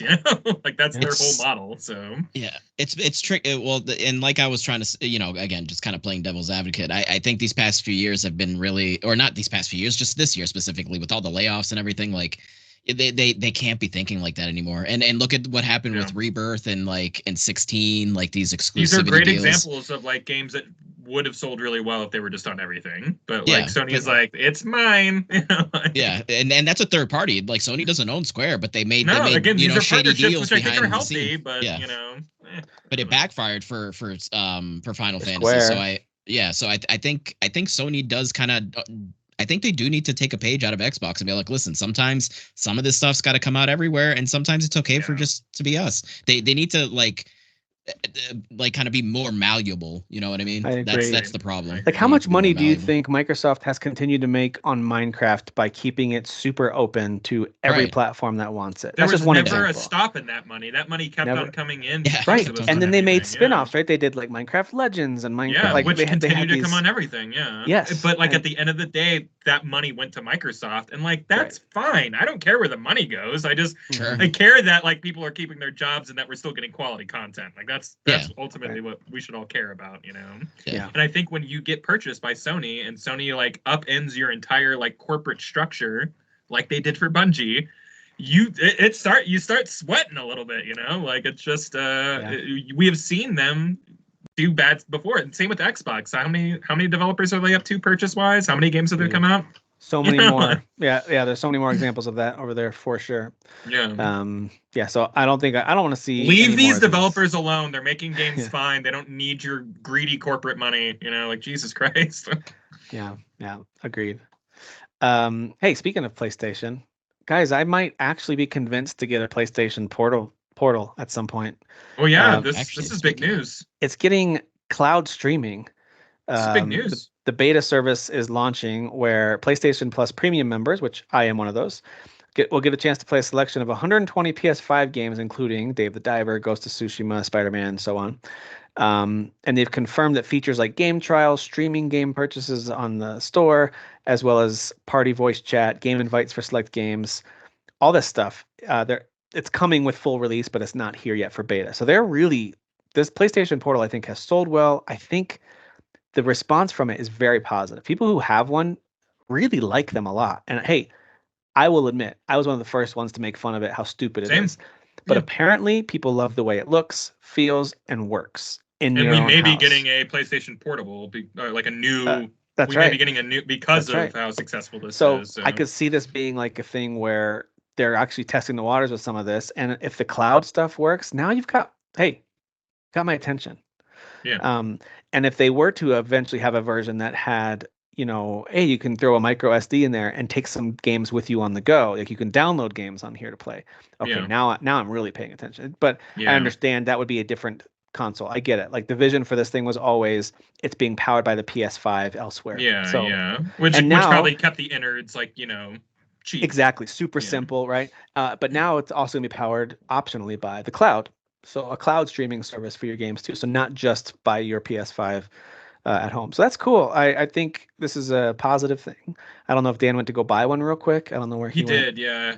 He said he brought up Portal, and he's like, I gotta go get that. I said the PlayStation Portal's getting, and then he ran to the store, I think. Yep, that's right. He's probably at GameStop in line right now. But yeah, I'm very interested in this. I know that cloud streaming is hit or miss, but I think it's improving. It's much better than it was even a couple years ago, especially for games that don't require a super low latency input, like a super fast action game. Would be really great for this kind of thing. Did you go to the store to buy one of these, Dan? Is that what just happened? Yeah, I bought like 7 of them. So okay, cool. He's scalping them. He's gonna scalp them. There's plenty of them. You don't need to do that, $2,000. As soon as we said PlayStation Portal, you left, and I was like, I think you went to. It reminded me of something, but it'll come back. You'll see. Okay, cool. Foreshadowing. Last but not least, because of a call, it was some kind of investor call that Remedy was doing. They called their Capital Markets Day results. Sounds like a really fun time. But they were doing a call, and they talked about Alan Wake and its really good sales numbers, which is awesome. Alan Wake 2 specifically, of course. And then also Control 2, which they are now describing as an action RPG and how it's adding RPG. What is that about? Yeah. But they didn't detail. There's no other details, but they are listing it that way. And I'm like, that's pretty sweet. Holy cow. Yeah. That's cool. All right. Because if you think about it, like, you've got plenty of space to do that with all the powers and abilities and things. Yeah, you can maybe build your own cool, I don't know, I'm more of a levitator person and you're more of a, I don't know, I think that having different builds or I don't know, I don't know what that means. I'm excited. I don't know what it means either. What does it mean? Yeah. I mean, could it be the RPG side of making choices and conversations and directing the story and making choices? Is it gameplay only, or is it both? I don't know. Yeah, RPG we're gonna see numbers floating around enemies. Pew pew pew. Yeah. Or you do something and it's like Kayla will remember that or whatever. Yeah. The house remembered this. Yeah, the house remembered this. The house remembered this. Yeah. The oldest house. So those were the main headlines that I saw. I actually haven't checked for a couple days. Was there anything else that you guys have seen that's a big deal recently?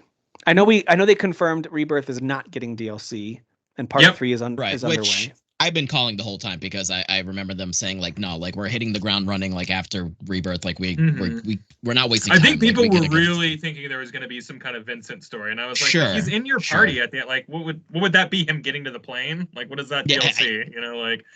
I don't know. People like to convince themselves of stuff. I think that there's plenty of game there. I don't think you need more. I think there's so much game there. I don't think you need more. Yeah. As I was looking through the different headlines, those are the main things that jumped out. It seems like the Dragon Age Veilguard is getting a ton of improvements and patches to kind of fix things up. So that's good. I didn't necessarily hear a lot of chatter about it being broken or super buggy. I'm 50 hours in, and it might be the most stable game I've played all year, to be honest. Yeah, I've heard overall really good thoughts about its technological and visual and gameplay elements for Usually when I'm hitting those like 6-hour play sessions, any game will crash it. Like PS5 just gets hot and it's like, I don't want to do this anymore. And like haven't had any of that stuff. So yeah. Nice.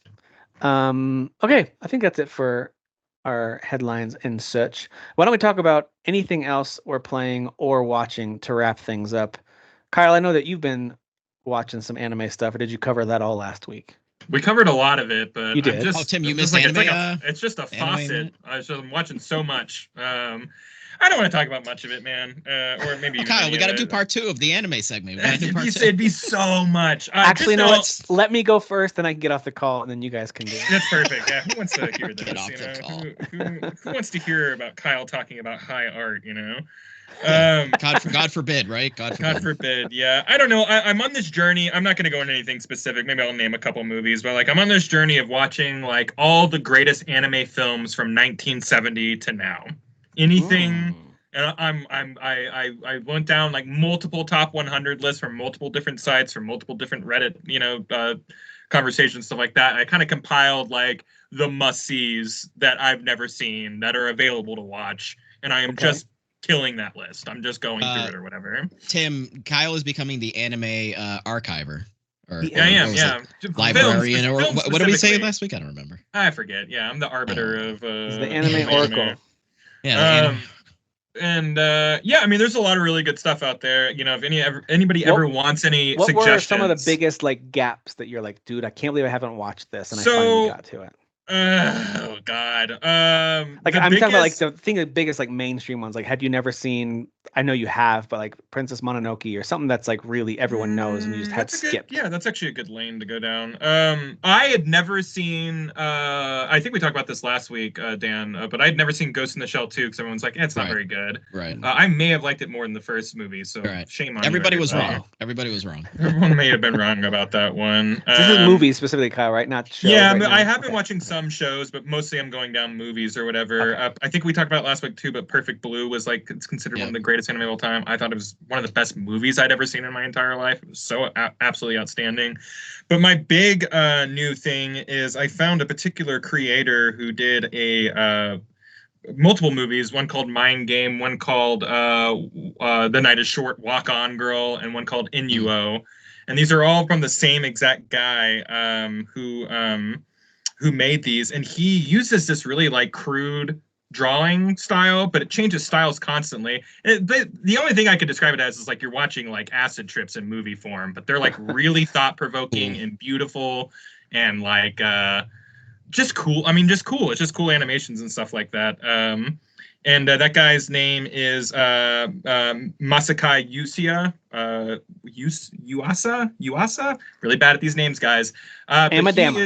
He did Devilman Crybaby. That's like the most famous thing he's ever done. Oh, I know that one. Yeah. Most people do. And like he's done all these movies that are like just really just high art house weird movies, Very weird. And they're kind of music based, there's like usually really good soundtracks or whatever. Inuo is specifically really it's a rock opera. It's a Japanese rock opera that takes place in the 14th century. And I'm telling you, it was one of the best movies I've ever seen in my entire life. It was so absolutely outstanding. I did a little review. I picture you grabbing your food. Maybe you got some to-go food for a meal. Maybe it's just snacking late at night. You got your drink. You sit down to fire up one of these movies, and I picture you actually saying out loud, "Let's get weird," and then hit and play. That's basically what it is. And there's been plenty of times where I start with the sandwich and the movie ends and I'm still holding the same sandwich. I was like, oh, did I forget shit! I was so captivated I didn't eat this thing that I made. The bread is stale and everything. I had to throw the sandwich away. Yeah. How do you spell Inuo? INO -UO. And oh my god, hold on. Okay. I have to just look it up. Yeah, because I'm curious. INU/O. I've made a whole thing on Facebook about it, and I even told you where you could watch it. It's Netflix. So like, get the spelling from there. Nice. I think it's. I really don't know. Okay, I don't know how you spell it. Yeah. It's INU-OH. Yeah. Yeah, that one's really good. Walk On Girl was really good. It's a movie, like it's a movie about like and I'll just talk about this guy and then we'll move on because who cares about all this shit. But like it's about a girl who's super into just being out and drinking all night, and like she's a university student, and the other guy who's chasing her, you don't know the names of these characters. he is trying to work up the courage to confess his love to her. And it is just the wacky, like, it sounds really grounded, like, oh, it's like a slice of life. No, this girl is like having drinking contests with deities. Like everybody, like it's this ethereal, supernatural, weird. It's just weird. I don't know. Like his stuff is just weird. I don't really know how to explain it. Mind Game is like the very first thing I think he ever did, and it like blew everybody's mind. And he just kept on doing this like really particular art style that he honed in on, but he changes it every single time. Like it's like a band, you know, it's like when you listen to a band you're familiar with, like, oh, this sounds familiar. Like he has his trademark on everything, but everything is different, you know? So, gosh, I could talk about anime. I've been watching a lot of wild movies, some just really thought-provoking ones, some really slice-of-life ones, some really action-oriented ones, and some really trippy ones where I feel like, should I be on drugs for this? I think I might be too sober for this. But, the answer is yes. I mean, yeah. But yeah, very, very, very good. Highly suggest everyone checking out. Again, I'm going to try and say his name again. It's Masaki Yuasa. He is absolutely fantastic. He's got a huge body of work, and I'm just slowly inching my way down it. He's like, it's like when you like, oh, I really like Christopher Nolan. You're like, I think I'll watch all of his movies. That's kind of what I'm doing right now. Like I really awesome. Like The Perfect Blue director, so I went down all of that person's work of art. He died of pancreatic cancer in like 2010, so he doesn't have a lot, thankfully. Hey, can more of you really good creators die early? So like, there's a finite number of work, you know? Yeah, we want more of their work. Want more. I don't know. That's a lot of homework. No, just but absolutely. Actually, you doing this sounds like the plot to an anime movie. A guy who's going through watching all these movies, and he actually wants creators to die younger, so he doesn't have to watch as many. And so maybe he goes and starts killing them. A little book, and they die. Yeah, I was gonna say it's like Death Note. It's like Death Note. There you go. But yes, it has been a hole I've been in for a little bit now. I've been watching some series as well, but like it's like I come home every day and I'm just like, I'm just gonna throw in some anime. Do you ever get into the series Heat Guy J? My brother-in-law showed me that years ago. No, I'm not even familiar with that. No. Have you heard that? Heard that one? Heat Guy J? Yeah. Heat. Guy J. The word heat, like hot. Right. Guy, and then the letter J. Doesn't even sound familiar. No. It sounds familiar. I recommend it. I don't think there's a lot of episodes of it. I don't think it lasted super long, but it was. Dude, when people are like, "Hey man, you got to get into this anime. It's 1,000 episodes." I'm like, no, I don't. It could be the greatest thing ever. So One Piece. I'm literally specifically talking about One Piece, but even if you're like, this anime is 50 episodes, I'm like, it's got 26. It's got 26 total episodes. That's on average. 26 is 2 seasons. That's average. It's usually 12 to 13 episodes per season. Yeah, Heat Guy J. It was good. I recommend Full Metal Alchemist, Kyle, is like closer to 50, and that's pretty fantastic. And the Wing is like 56, and it's one of the greatest anime ever. So see, you know, I contributed to the conversation. You can get, you had one. Yeah. Kyle, did any of those, by the way, look familiar to that thing? Did it work? I couldn't pull that up. It said that. It's so weird. Yeah, that's so weird. Yeah, if you ever figure out a way to be able to rip that and put it on a different platform. Oh, I definitely could. You should. Yeah. I absolutely want to. I absolutely want to see it. So. Yeah. But yeah, X doesn't think that thing exists. So at least on my end. So it's weird. I know you're like, I'm listening to it right now. I go. Yeah, I'm literally watching. Like I was jamming to the song because I'm like, oh, I like this song. But yeah. Well, maybe I'll suggest a couple anime every week or whatever. But like, it's been a fun ride. I haven't really been playing much. That's what I've been doing. Other TV shows I've been watching is I got Apple Plus again. A little bit of Dragon's Quest, a little bit of Veilguard, but not a ton. A little bit of dabbling a little bit here and there. I'm at like 50 hours on both Metaphor and Dragon Age, and I'm like, I just need a break. And I knew I would do this. I knew I'd get so far in both these games and finish neither of them before like needing like a big break. I'm gonna finish both, but I am in that mode where I'm like, I need a break from being in these worlds full of political intrigue and whatnot. So I get it. Some Balatro. Yeah, sure. Yeah. Apple TV wise, Shrinking started like 6 to 8 weeks ago, and I'm catching up on that. That's the new Bill Lawrence show. People love that show. Dude, I'm telling you, I love the first season maybe more than most people. This season is a masterpiece. I think it's better than Ted Lasso in like every way, period. Maybe an unpopular opinion. I love Ted Lasso. Same creator. Ted Lasso was a lot of fun. I would argue that after season 1, it got a little bit like, I get it. I get what we're doing here. Like, you know what I mean? Like some shows, the charm of it starts to not wear, but just kind of doesn't hit as hard. I don't know. Something about Ted Lasso wasn't quite as charming to me as it went on. I don't know. He wasn't doing anything new. He was just kind of doing the same. Maybe. Yeah, I don't know. Yeah, anyway, it's fine. But I still liked it. Don't get me wrong. I still liked it. Yeah, it's a good time. Yeah. Shrinkage's just great. Like you'll be like, laugh out loud laughing in some moments, and then like a crushing thing will happen to a character, and you're like, bum me out. And then you'll get it real high again. And then like the episode will end, and like some people are in a really good space and other people are in a really bad space, and then they'll flip next episode. It's just so well constructed. You could just tell the TV show is constructed by a guy who's literally been making like banger TV for his entire career. And it's just high quality stuff. So yeah, really been enjoying that. I have a lot of Apple stuff to catch up on. So whenever I'm not weeding out, I'll watch some more Apple stuff like Silo and other things that are out. So that's it. I've just been watching stuff. Nice. For me, I have been watching a few things. Watching Brooklyn Nine-Nine finally. Nine. I will need to switch over to Peacock to watch the second half of that series because only first 4 seasons are on Netflix for some reason. Yeah. Which is fine, except for Peacock, we only get like the version with ads. So that means I'll switch over to now watching with ads, and I don't want to do that. But whatever. But it is a very fun show. It does hit its stride in season 2, like a lot of these shows do. It takes a minute. Comedies are very hard to like. I don't know. Get it right that first season. A lot of it too is the characters are like caricatures, and you're like, I've seen this character before. They're just copying fill in the blank show. You have to wait for them to get their own little idiosyncrasies, which takes about a season to do. Yeah, it's like, oh, there's the Jerry of this show, or there's the Dwight of this show. Like, this is the guy that everyone collectively shits on. Yeah. Like that. So they start to get their own. They start to get, and so just shout out to Andre Braugher, who I know passed away. Was it this year or last year? It was recently that he passed away. Yeah. Captain Holt. Young too. Awesome. Young. Yeah. Get a 60s or something like that.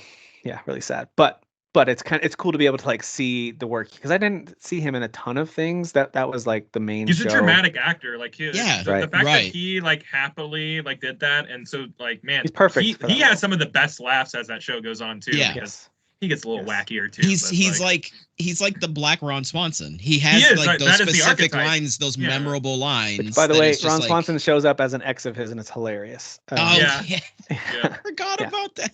I forgot about that. Really funny. So I'm watching that, loving that. My wife and I are watching this show too called I Am a Killer. It's on Netflix where they actually interview the person from jail who's been convicted of murder, and they tell their story, and then they cut to the lawyers or family or cops or people who tell you the actual story, and you get to kind of see sometimes they twist up the story sometimes. There's sometimes when they completely fabricate their worldview of like how they didn't or maybe they were on, like, I don't know. It's very fascinating. It's very dark, of course, but really interesting. So I like that show a lot too. And then as I mentioned, as we were starting to record, catching up on stuff like Wizard of Oz and Gladiator, prepping for some sequels this week in theaters. But as far as gaming, a lot of different games. It's been 2 weeks, so there's been a lot of things that I've been playing here and there. In Valheim, I got up to the new content in the Bog Witch, so I found this new NPC that you can interact with in the swamps, and she sells you new items.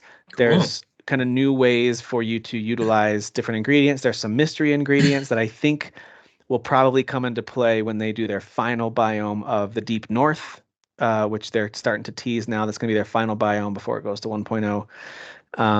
So anyway, that game is just awesome. I could play Valheim forever and ever and ever. And it's just amazing. So I love that. That's been a lot of fun. And then also Enshrouded. I just got into that again like 2 days ago. I do want to play that. Was there an update? Yeah, they released also a whole new biome and all this new stuff for your village, how you can get like pets and your NPCs will now walk around. And so they're not just stuck outside wherever you put them. They're not just like stuck standing wherever you put them. Like they actually will move around. And So anyway, there's some really cool improvements there. And also the game just looks and runs way smoother now. You kind of forget like, there's been probably 10 months of updates and improvements that I hear now. Yeah. So that game is awesome. Enshrouded is fantastic.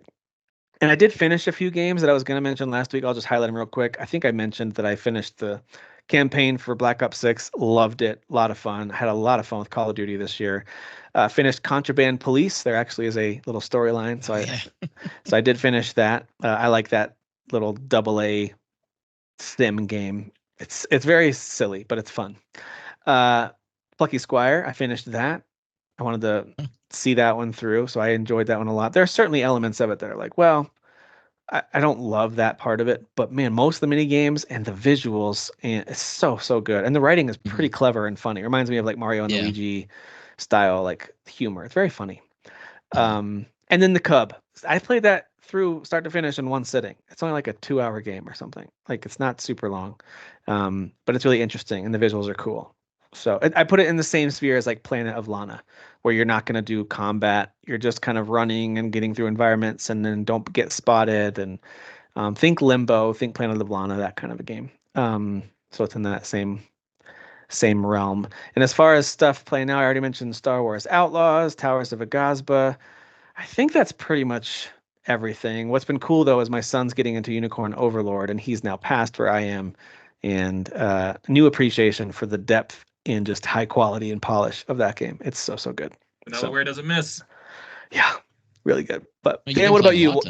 Yeah, dabbling here and there, some diddles. Trying to finish some games too, right? So finishing up Plucky Squire and Black Ops 6 campaign. I want to finish Star Wars Outlaws. I don't think I'll finish Unicorn Overlord, but we'll see. I'd like to try to. Let's see if I can do that. Oh, real quick before we jump over to Dan, I did start up Stellar Blade to see what all the hullabaloo was about. The game is really pretty, and I actually do mean the environments, folks. Relax. Right. But the game is like, it's very impressive. It's just like that whole opening, like the set pieces and stuff. I was it's nuts. Yeah. All Tim, right. the music though, right?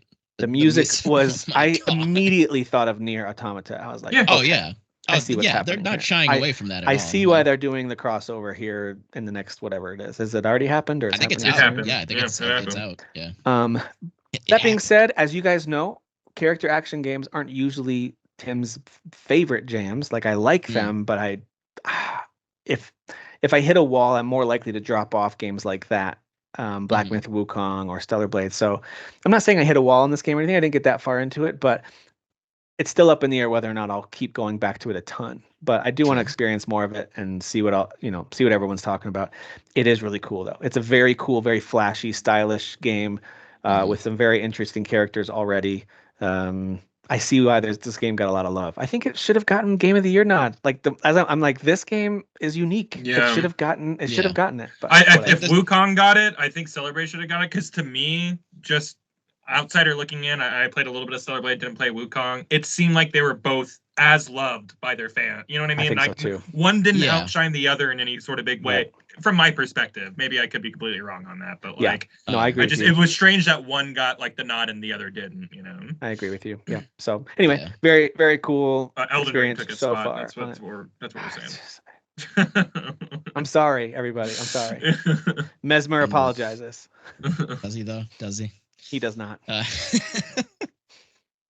it. You go ahead, Dan. Wrap us up. So let's see. Just more metaphor. That's what I'm primarily focusing on. Man, I've said it before. I'll keep saying it. This game has now done that thing where I'm like, this is the standard now for RPGs. You need to let me run around on the outside and hack at stuff like an action game and just boom, boom, boom with level grinding because it's fantastic. Like I'm definitely like. Say the full title though, Dan. Say it. Metaphor Refantasio. There you go. Thank you. Yeah. It's a lovely title. I don't know why. Refantasio. You gotta eat like spaghetti and meatballs while you're saying it. You do. True. Yeah. Or at least have some spaghetti sauce on your shirt. Yeah, just sauce all over you. But yeah, it's just great, man. It just has such a nice fluidity to it. Like it just removes that whole like barrier of people who don't want to get into RPG. I don't want to like have the screen fade and then I'm like doing this fight or these weak enemy. Like it's just so snappy and it's awesome. Especially if you switch to the mage class because each class, your main dude there has different weapons that he's using. So if he's a warrior, he's swinging with the sword. If you have a mage, he does this AoE attack. Yeah. So you could stand in a certain spot where enemies keep respawning and just AoE. Not a lot of games get me out of my comfort zone of like usually even in the games where you can change classes whenever you want. I'm like, I'm staying this class. Yeah. You know? Right. And you really can't play this game that way. Like, not only does it make you get out of your comfort zone, but like you kind of have no choice to either. But like the game does a really good job of like holding your hand on the way there, because I can be really stubborn about that. I'm like, I just want my guy to use a sword. I don't want all this other like stuff or whatever, But no, I constantly am having to like check the like, well, I'm getting my butt kicked in this dungeon. What did everybody use in this area? And I'm like, oh, I'm using the completely wrong build right now. You know, everything that's hitting me is hitting me on my weak point and stuff like that. I have to switch it up, and I love that because it keeps things fresh. You know, you are playing. You can change up all 4 characters and all 4 classes and like really get a different feel for like your strategy in the game. Yeah, that's the RPG element of figuring out strengths and weaknesses and strategizing. Yeah, but now instead of like just having like 4 or 5 choice, you have like 20, 30 choice. Like there's so many classes. I think there's like 48 classes or something like that. Like it's insane. Yeah, because they have different. You know, they keep like upgrading. Like they keep evolving like Pokemon. Yeah, which is awesome. I love that. I love. I'm like, oh, what's this one gonna look like? But yeah, it's just great. So I finished. So where I was last, Kyle, and I was in the town where you're doing like the whole mystery of people disappearing. So I just finished that. I was on the road and I made it to creepy story, right? Yeah, no, it's super creepy. Incredibly dark. Creepy. Yeah, very creepy. Don't really care for that. But it's interesting. And we have a new friend, so that's cool. And that character is really cool. I like him. And we've made it to Brylehaven, so I'm at Brylehaven. So we just got there. Great name. Brylehaven. It's Brylehaven, right? I think I'm sounds like a made up name. Yep, absolutely. Yeah, it's all made up. It's all fantastical nonsense. But yeah, so I just made it there. So I don't know like where that is in the grand scheme of things, like percentage wise, but not still plugging away. Yeah. Not far. It's not far, buddy. Sweet. I can't wait to continue playing for another 100 hours. But yeah, so that's great. I was a little stressed the last couple of days. I was actually gonna stream yesterday, and then I didn't because I was like, I'm just stressed about some stuff. So I had like randomly booted up Celeste. It's like Celeste is just great, man. Celeste is just great. It's just I don't know. It's platforming perfection, man. Yeah, that more recent me because I like was struggling with streaming a little bit earlier this year just because like my wife and her having her surgery and just kind of being stressed about that stuff. Yeah. And my streaming was a little inconsistent. And then I streamed Celeste and I was like, man, I really do love this game. Like I just kind of forgot how much I actually really enjoy it.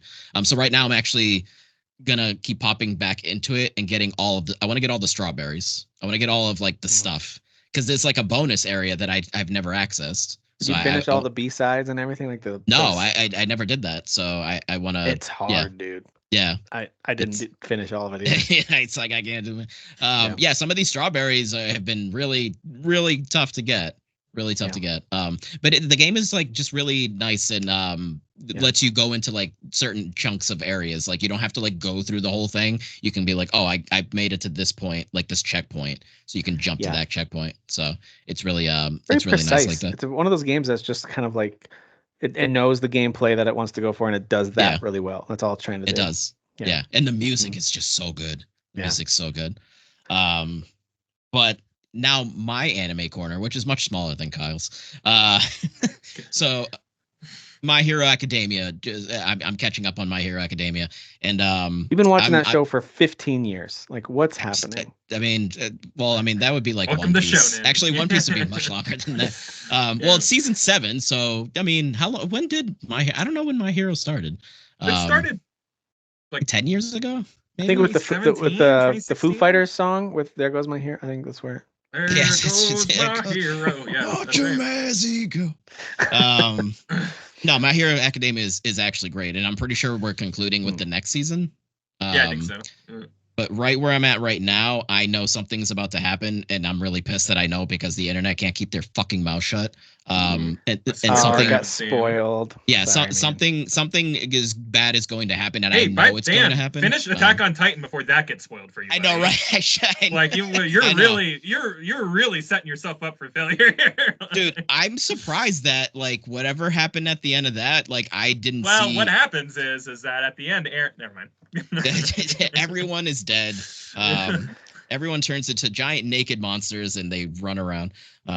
He just wakes up and it was all a dream. That's a good way to end any show. People love that when you do that. Isn't that what Walking Dead approach? Everybody wanted Walking Dead to end that way. It was all just a dream. Sorry, I just watched Wizard of Oz. Everything's a dream. Yeah. But yeah, so yeah, it's building up to all the whole like crescendoing and again, yeah. So it's still even though I know the moment's coming, I'm like, I know it's going to be like a really impactful moment, and I'm definitely going to feel it because it's like the arc of that character and like what happened like in this within this last this previous season, and kind of like their connection to the main character Deku is actually really really cool and like really impactful and like the through line throughout the whole series. So but yeah, I don't know. My Hero Academia like is great. I'm actually I really enjoyed that one a lot. I feel there's a lot of feels in there, and I think the characters are just really fun and interesting. Some of them are kind of whatever, not as fleshed out, but the main thing, which is why I stepped away. Mm-hmm. You mentioned PlayStation Portable. Well, this thing's portable, right? Here we go. I hear it's smaller. Oh, there we go. All right, so for our listeners, we are looking at a PlayStation 5 Pro 30th anniversary edition. Let me see the icon on the top on the other side. Oh, where is it? Yeah, it's right here. Oh, you got a disc tray too. Dan's rich. Oh yeah, dude. Dan bought a disc tray for $1,000. Because Dan's electricity is going to shut off any minute because that's where all his money went. Well, like all the scalpers were already nabbing these, and I was like, shit, man. Like, am I going to not be? And I went right to GameStop, and they just had them, like their website. So I was because the scalpers realized really quickly, no one needs these. These are too expensive. Yeah. So yeah, I managed to get the disc tray also. So I attached that bad boy on there. I got to tell you, it's a nice touch. I like these a lot actually. They add a nice little accent to it, so it's just not just this flat slab. It's ribbed for her pleasure. I'll tell you. That's true. All right, I had to get one in. It adds a little texture. It adds a little texture. I heard the overall size of the console was just a tad smaller than the original PS5, or is it about the same? I mean, I still have it. Don't go get it. So. You don't have to go. You don't have to go get it. Yeah. No, I have it right over there. Hold on. All right, fine. Go get it. Kyle, make more condom jokes. Go ahead. All right. So, is it lubed? I don't know. Well, the PlayStation 5 is Magnum size. This is just more adult size. Magnum. Dude, what if the next PlayStation was called the Magnum? PlayStation Magnum. Yeah, I'd be like, Jesus Christ. Yeah. That Brazer's money is really coming in, I guess. It looks the same size. Are they different weights, Dan?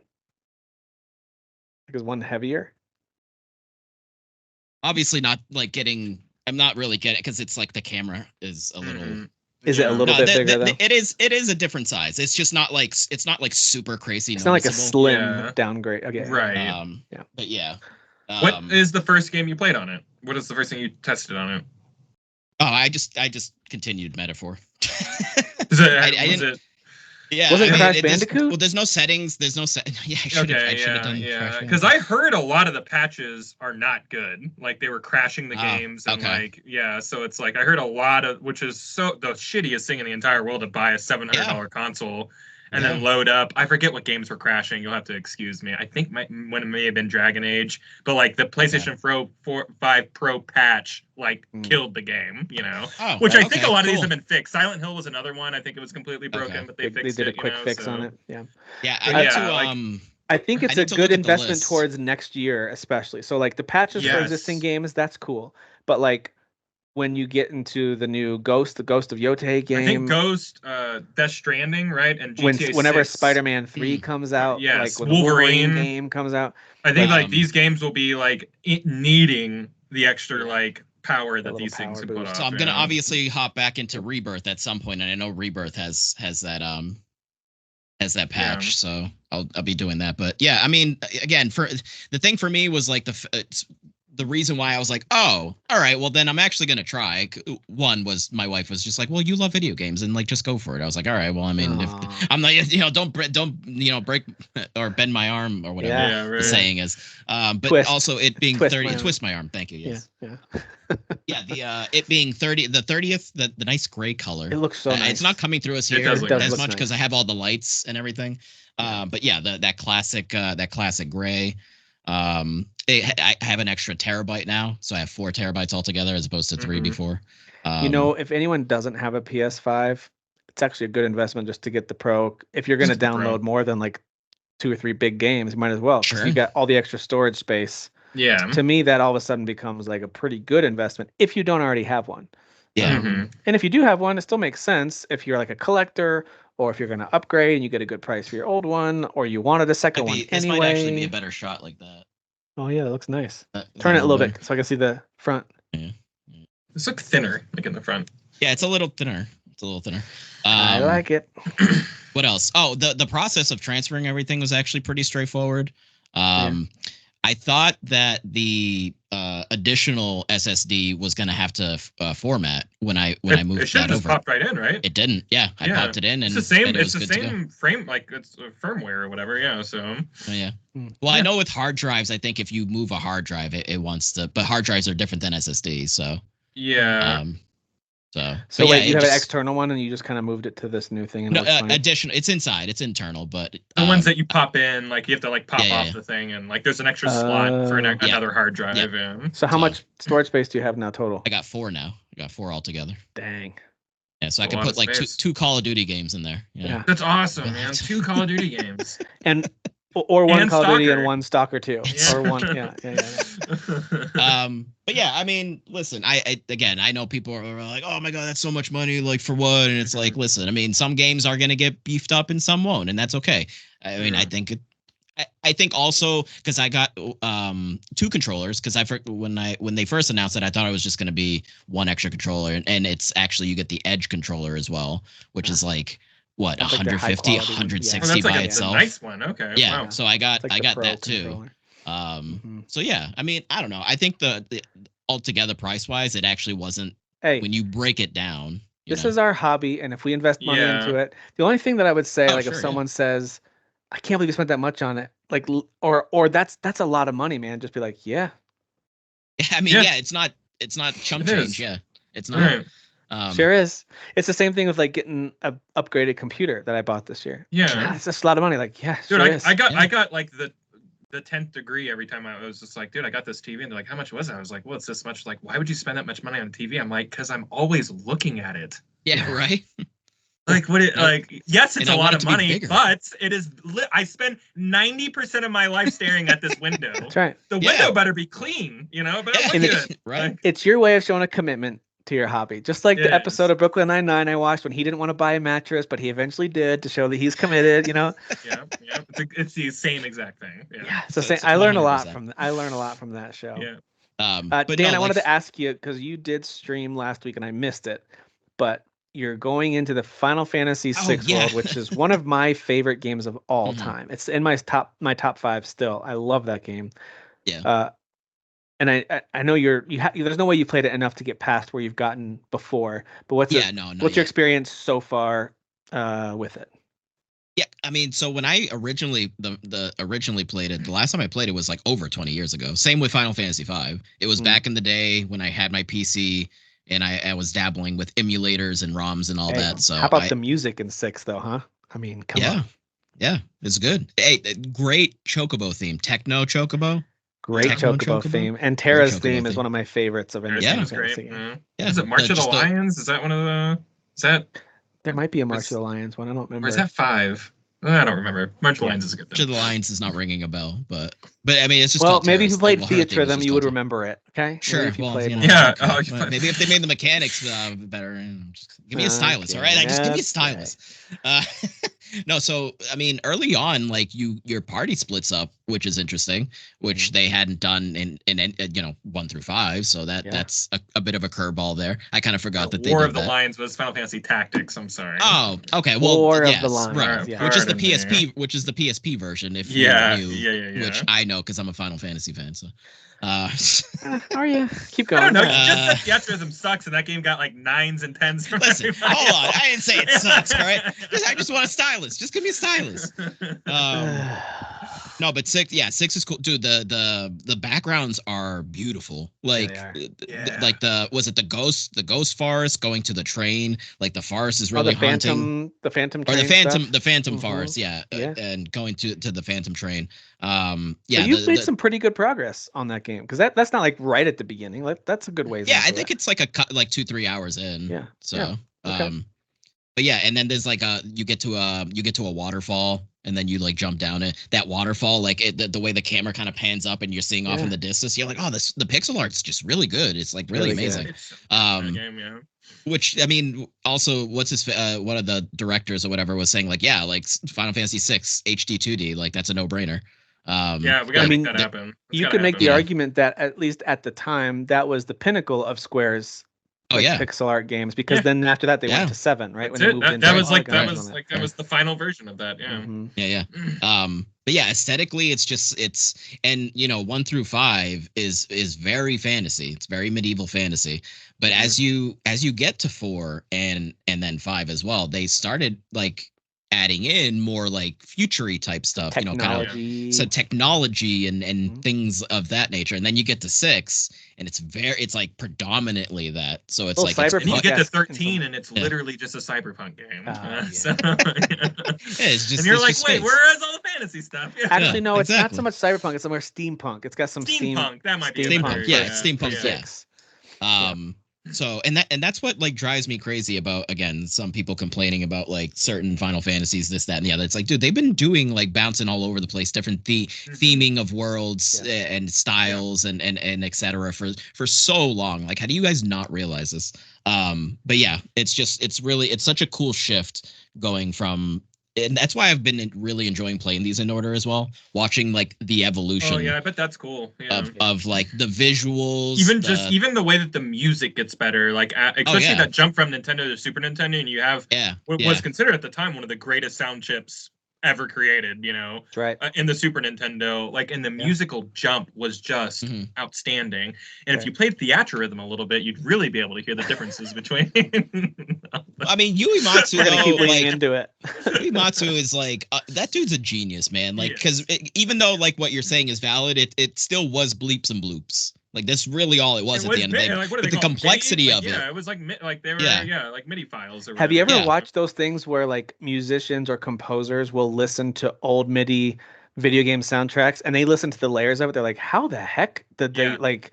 Yeah. Like, if you watch some of these like YouTube videos of these actual musicians and composers breaking it down, it's so impressive when you realize, oh, these are geniuses that just happen to be working with MIDI software to create. They were just using a limited thing, and like that's the thing about like creativity is like when there's limiters there, like your ability to create something better like comes through. So it's like a good example. Sorry to go steer into Star Wars, but a good example of that is like you had limitations with the original trilogy, and so like George Lucas had to make do, and through the idea of making do, you got all these like really cool designs and stuff like that. With no limitations, you get the prequel. He created new genres of making movies. It's just CG nonsense, and like everything kind of looks worse, and like it's just so it's like they're through limitation, like better. Art happens, You persevere. It's kind of weird to think about. You would think that like having like the keys of the kingdom would get you the best art, but I don't know. I think like art gets created through strife and I think so too. Yeah, limitations. So it's because you're trying to power through that barrier. You're like, well, there's a barrier. You're trying to work. You're trying to work around it. Yeah, absolutely. It is easy to just get someone in green screen and go, "That's Jar Jar Binks." It is different to get the people that look like they did in the cantina scene in episode 4. Like where you're like, "Look how lived in the scene is," and then and then it never feels that lived in ever again as we go on. Because everything's not real. Everything just kind of looks, fake. Yep. But yeah, it's a testament. It is a testament to the music, especially with like because with the pixel remasters, you can choose between original and rearranged. It's called in the settings, but it's just the modern orchestral versions of it, and it's like. Yeah, he was able to make that with MIDI, sound bleep bloops, and then like now we have these like orchestrated versions, and it just translated. It's like which is so cool because orchestras have been playing Final Fantasy music since the 90s, so to hear like Square actually get in the studio and make real versions of that and not just like orchestrated versions from like different town orchestras or whatever. Like I don't know, it's just super cool that like you got another chance to make that music on like real instruments. Yeah. So yeah, 6 is so far it's again I'm not like super far, but yeah, it's and also Kefka is just a giant dumb jerk. He's just a really terrible clown, man. He's just a terrible clown. Just wait for his redemption arc that never happens. Never mind. He's a jerk the whole time. That's in 16 or 16. I was going to say 6-2. There is a cool cast of characters that really does grow, and they do split you up. They separate you from them a lot, and then they give you different characters to control, it was all very unique storytelling for me, especially at that time in gaming. But even looking at more modern games, they don't do that a whole lot, where they kind of create this squad and then kind of splinter it off multiple times and for multiple reasons. And Yeah, they do a really good job. I think the characters in that game are still really, really good and compelling. So I love it. Yeah, I love that game. Nice. I think that's everything. Unless one of you forgot something you want to throw in there before we wrap up. Is there anything else, Dan or Kyle? Can't think of anything. No. I think we named every game and movie and show ever existed. We covered the gambit. The whole we talked about everything from Wizard of Oz all the way up to the new movies that are coming out this week. So I think we covered it all. And every anime movie ever made. Anime movie ever made. That's right. All of them. I don't think we have enough time in our lives to list all those. But thank you all for watching and listening. Make sure you check out our Discord server. Jump in there and join the conversation if you'd like. We'd love to chat with you. Also, keep an eye out for our Let's Plays. I got a whole bunch of those lined up for the next several weeks, so you can check those out. And then, hey, in the coming weeks, we will be complaining about Game Awards and other outlets that put out their top games. We'll complain about those as we ramp up, and a few of us still have some homework to do to get ready for the real Game of the Year awards. Right. And sure, maybe only a few dozen people care about that. That's fine, but like they're the ones that really matter. Hey, you know what? We do it at the right time, which is the next year after all of the games have come out. Right. Yeah. That's right. So, we do it in January as we celebrate the previous year and then look forward to the next one. Stupid Keely. Such an idiot. Thank you guys for watching and listening. We'll see you next time. Bye.